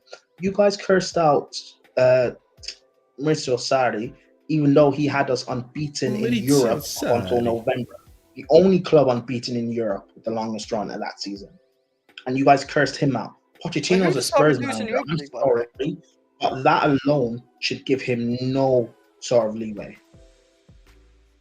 He has no right. Even if Poch had us, say, in a title race, and we lost on the final day by a point, the fact that he's an ex-Spurs manager is enough for Chelsea fans to turn on him. We should have no loyalty towards him. It is because that's true. Rafa won the Europa League and got top 4, and people still wanted him gone. So why should we defend Poch? I don't care. Get him gone. He's the worst Chelsea manager. And if you're talking to me about talent, we don't all rate Mudryk, but you know who has similar GNA to Mudryk this season? Martinelli. He has 2 more GNA than Mudryk and has double the minutes played. And everyone was raving and thinks Martinelli's a talent, right? But what happened this year? He has the same manager, right? He has Zinchenko still. It's just that Havertz, who Arteta misprofiled as a left center mid, guess who's playing striker now for Arsenal? Surprise, surprise. That's the only reason why. You can't tell me Martinelli can only score 6 goals this season. Bro, I definitely checked that after Havertz scored. And I mean Frank when he was the actual manager, not interim Frank. If we had Frank as our manager this season, I guarantee you he wouldn't be this bad. I mean, actually, I agree. I agree. Well, you can't be any worse. Frank Lampard, we would not be this bad.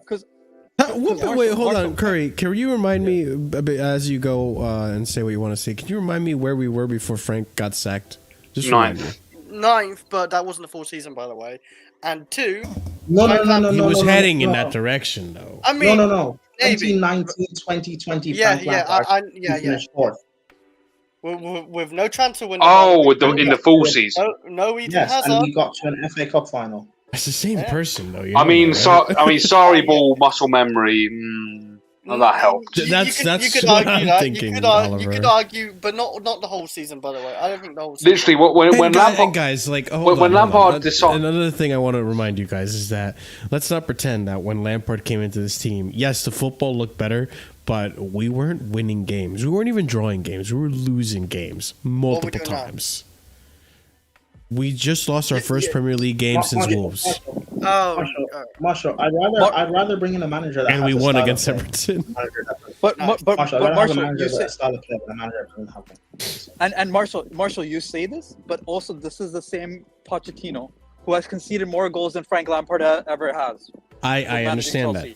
I understand that. But I also want. I agree with people saying that Lampard was a better manager, but I disagree with what Prime's saying. If we had Lampard from the beginning, we'd be in a better position. That's where I disagree, because Lampard, I don't know where his tacticals went, but again, you didn't hear what I said. 2019-2020 Frank would have done. But that's such a hypothetical, though. Like, but he's not that person anymore. I didn't. Again, people don't listen to me when I actually speak. Then when I end up being right, they wonder why I tell them that I'm right. Listen to what I'm saying. Frank, what he did that season, he's a better coach than what Poch is right now. That's my point. I know what you're saying. And he's saying we used to criticize people like this, like Sarri and Benitez. That's what all these managers we used to criticize. Pochettino is 10 times worse than them, and no one's speaking about it. That's my point. But cool, keep him until next season, man. He'll get sacked in November, and let's see the manager we get. I would feel like it's a more leeway, like more Chelsea fans want him out. I think, because on social media and everything, the majority they don't. They don't, bro. They don't. Well, you, Chris, you got a lot of people that think it's the squad. I know, yeah. I get and here's the thing. I mean, there are people in the chat right now thinking that. So. Can I just say, by the way? Yes, I know. Can I just say, by the way, we have players that are not good enough, and we have made that known on this channel. And I don't know if we're going to do like any summer content, like a tier list of like who's or something like that. We will get to those players that are not good enough. Off the top of my head, Chilwell, Sanchez, people like that, just off the top of my head. There's many more though. I'm rattled, and it's 1:15 in the morning. But anyway, it's not to say that we have an all-star squad that should be competing. But with what you've got, you have more good than bad. So what we do? Like it's probably this team is probably like a top 6 team. And we're not even getting that. Like I don't think at all this season. Hell, Chris, we're literally 4 points away from being a top 6 team. I don't think it's happening. With the state of the league, but I'm saying, imagine if we had a better manager. That's all I'm saying. We're 4 points away. With the state of the league and with a competent manager, this is a top 4 team. Mm-hmm. I mean, it could fight for top 4. That's what I mean. It could fight for top 4. Like that's actually really true. Wait, aren't Aston Villa top 4? It is so close. You wouldn't believe it. The league has been terrible this season. Yeah, I know it's been terrible, but and that's one of the biggest reasons why I want him out, because we have not capitalised on this. This is an opportunity here, and we've let it slip through our fingers. I feel like Aston Villa. Marshall, you want to know when? Also, the last time the Premier League was shit. 1920 season when we finished 4th under Frank Lampard. Yep. Continue, Oliver. No, I'm done. Chris, were you saying? I'm a guy that hated Frank. I hated him when he was here. Oh yeah. I remember you did actually. I hated him when he was here, bro. I didn't mind his first season. I was like, yeah, it's alright. Let's give him a second season, and his second season was shit. Because in his first season, I predicted him to get top 4, so I wasn't impressed by it. Can I say, by the way, and I rate their manager by Aston Villa's manager in their top 4. We have a better defense now. We have a better midfield, I think. Like, McGinn was doing nothing until this manager, by the way. He wasn't that great of a player until this manager. Talisman or whatever, he's okay, but he's not better than Caicedo or Enzo. There's no way. You wouldn't swap. Tielemans is washed now, and he's... okay, you got Diaby or whatever, Bailey, but... He plays Aston Villa, doesn't he, Oliver? Yes, that's what we're talking about. Aston Villa right now. This is what I'm saying, right? Yeah, Aston Villa not washed. Yes, he is. Yes, he is. Hang on, and that's, by the way, that's not a criticism, Mark. Aston Villa anymore? Yes, he's primarily a backup. Their usual starting pivot is Camara and Douglas Luiz. I would argue Tielemans was never really like super highly rated. Like he was never at the world class. No. He was very highly rated. The problem is, Marshall, he has been. We're on a tangent here, but with Tielemans, he has played so much. He has played a career's worth of football, and he's 28 years old. It's due time for him. He's not that good. But I'm just saying, our midfielders are better than their midfielders. Our defenders are better than their defenders as an overall package. Our attack, you could argue, you know, that they could have better attackers than us. You could argue, but that's about it.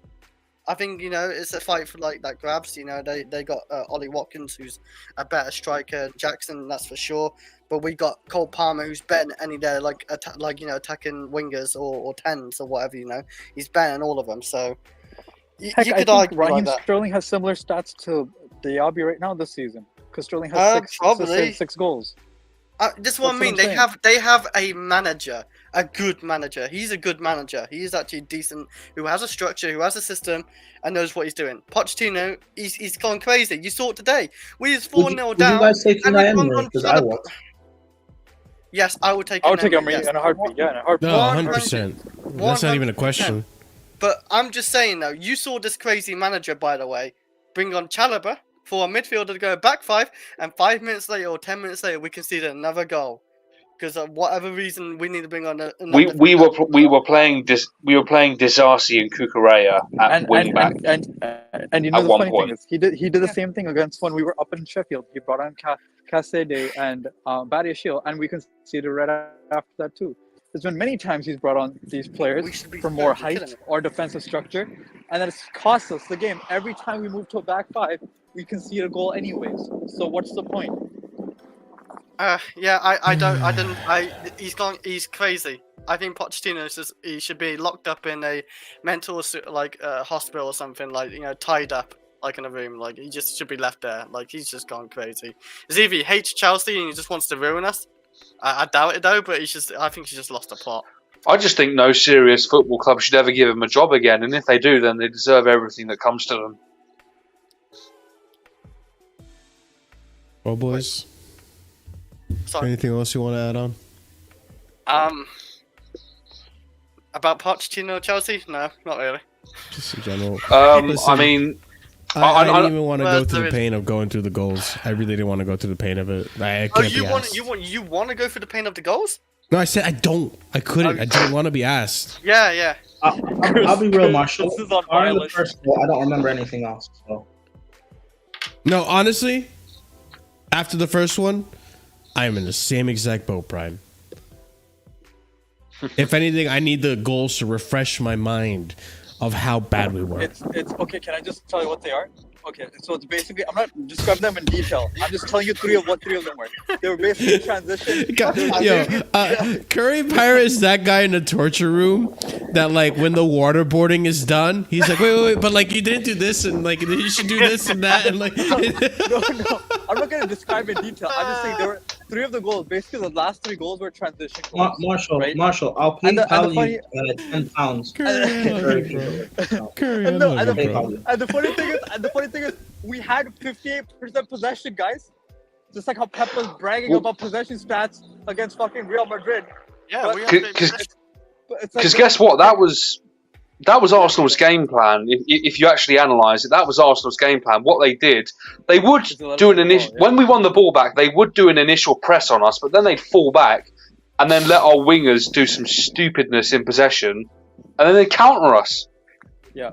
And then you've got Gilchrist. Sorry, you've got Gilchrist running up the pitch like a crackhead when the ball's getting turned over. It's like, you know, of course we're going to suffer.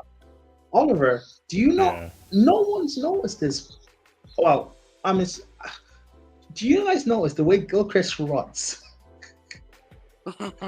I don't even want to watch this player when he gets in the pitch. Yes, I do. I know what you're saying. I know what you're saying. Why he runs as if?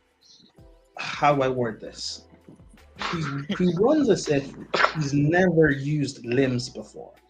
Does that make sense? You know when he scored against Everton, right? He was running towards the corner flag, flailing like this. You know it's like? It's like he's trying to run in water. It's like he's surrounded by water and he's trying to run while he's in water. His debut, when he came off the bench, his debut, when he was, he didn't even do anything. He ran. He put a player under pressure. He ran head first to try and make a tackle. The way he ran, he almost dove like, oh my. I hate the guy, man. Could have broken his neck doing that, honestly, like falling over. I hope he did. I hope he did. Did anyone ever watch Attack on Titan? No. Yeah, go ahead. Yeah, what is it? Which Titan is it? Is it just General Titans? Is that just general ones? Yeah, yeah. Is that what I he's know what you're referring talking to? Is that what you're thinking Yeah. of when he said Yeah. you just run like a Titan? Yeah, yeah. Okay. I honestly thought he was gonna I take can't this to find fucking anime. I can't find a gif of it, but it's okay. If you know, you know. That's all. Yeah. I'm saying. Marshall, I really thought he was gonna change the conversation to anime on this channel. No. I'm ready to end the conversation. I'm ready to tune into Carefree Lewis and his therapy rant stream right now, which he's hosting. I'm ready to just set up the show for tomorrow and talk about Poch some more. Yeah. So, yeah, I'm Let's pretty fed up, expect it guys. could be a great Poch talk, but that's not happening. Yeah. And that's the thing, guys. That's the thing. If we had lost 1-0, 2-1, if we came close, we'd be having a different discussion. I wouldn't be so demoralized. But because we lost in such, like Arsenal told us today, you guys are shit. They made a statement.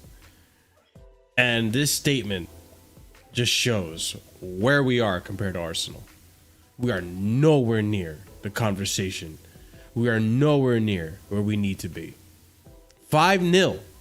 5-0. We couldn't even get a goal on them.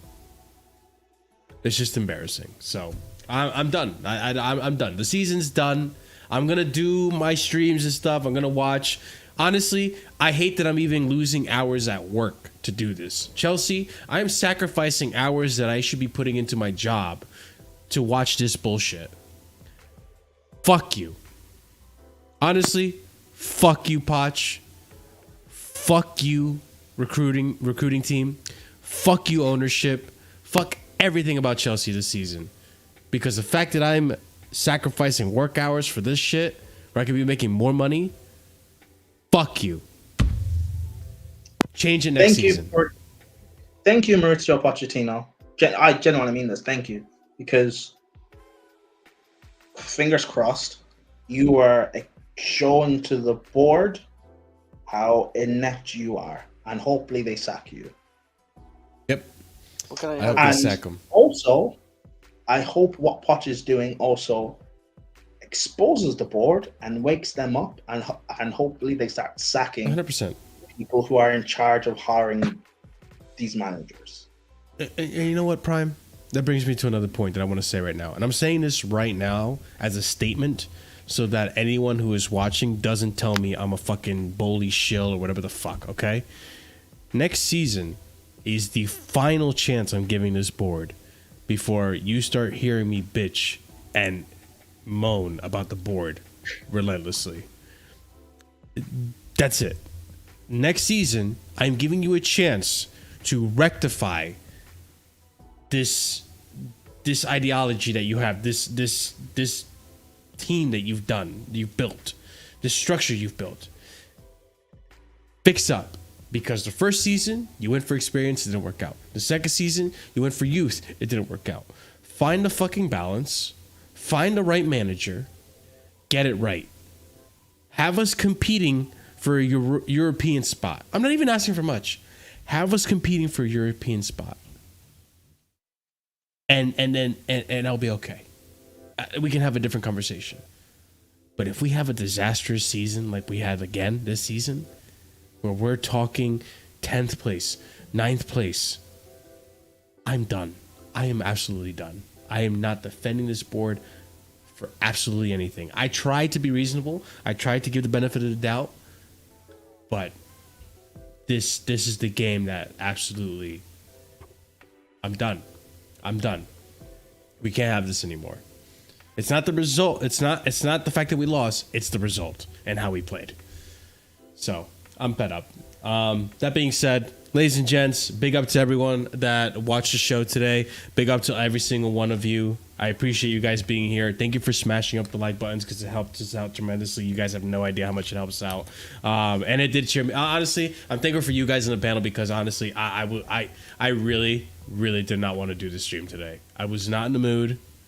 and we had a cracker of a stream. I'm not gonna lie, it was phenomenal. It was hilarious from the beginning, and I cheered up. I'm in a better mood now, so thank you so much, guys.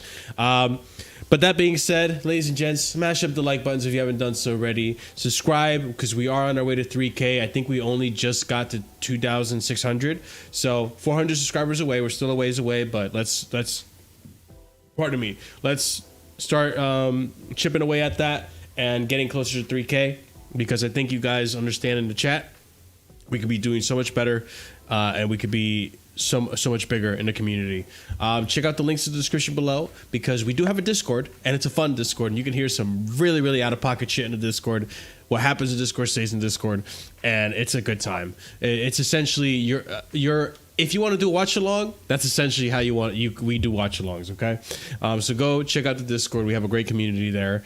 Be sure to leave a comment down below. Let us know your thoughts on everything we discuss. Hit the bell notification so you don't miss out whenever we do go live. We'll be back again tomorrow for the Casually Chelsea show. I just heard a bunch of Discord notifications. I think that's people joining, so big up to you guys. Be sure to hit the bell notification, like I said, so you're notified whenever we go live. Tomorrow we'll be back with the Casually Chelsea show and talk about news and stuff. We're going to set that up and work on that right now. And as always, check out the memberships, guys, because there's 4 different tiers starting at 99p. We just got another emoji as a result of getting 5 gifted subs, so big up A Soliman for those gifted subs.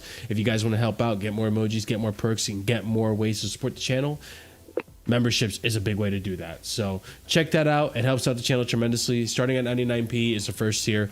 But if you are a proper casual and higher, you get a shout out at the end of every show. And we have a big list now, which is excellent.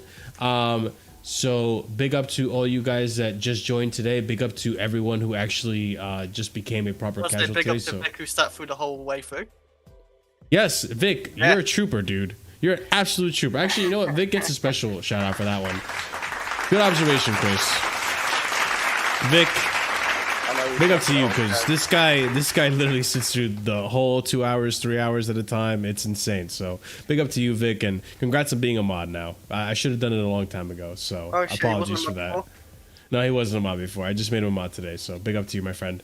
But ladies and gents, shout outs are going to be going out to Suproton, M3, Adam CFC, Wasabi Meets World, Horizont Hereditar, Beatman, JC, Ishi, A Soliman, EE, Hassan Nawaz, Uncle Gestures FC, Will, OG Turbo Jesus, Dark, Adrian, Pelu, Coco 624, and new members today who are also proper casual and higher tiered, Joel, AK Citid, or CTID, I don't know, Adib, and I think that's I think Gabriel A gets added into that list as well, and I think there was another one too, I can't remember.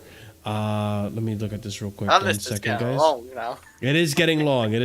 Oh, and Danzo, big up to you guys who have just rejoined today. Thanks to the gifted subs from Soliman at the proper casual and higher tier. So hey, listen, I'm gonna keep it consistent. You guys deserve the shout outs, and thank you for supporting the channel. It really means a lot.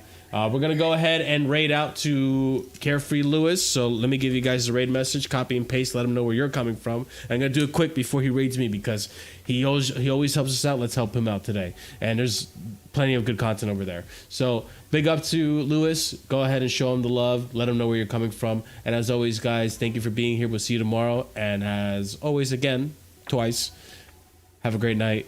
Stay casual. Peace.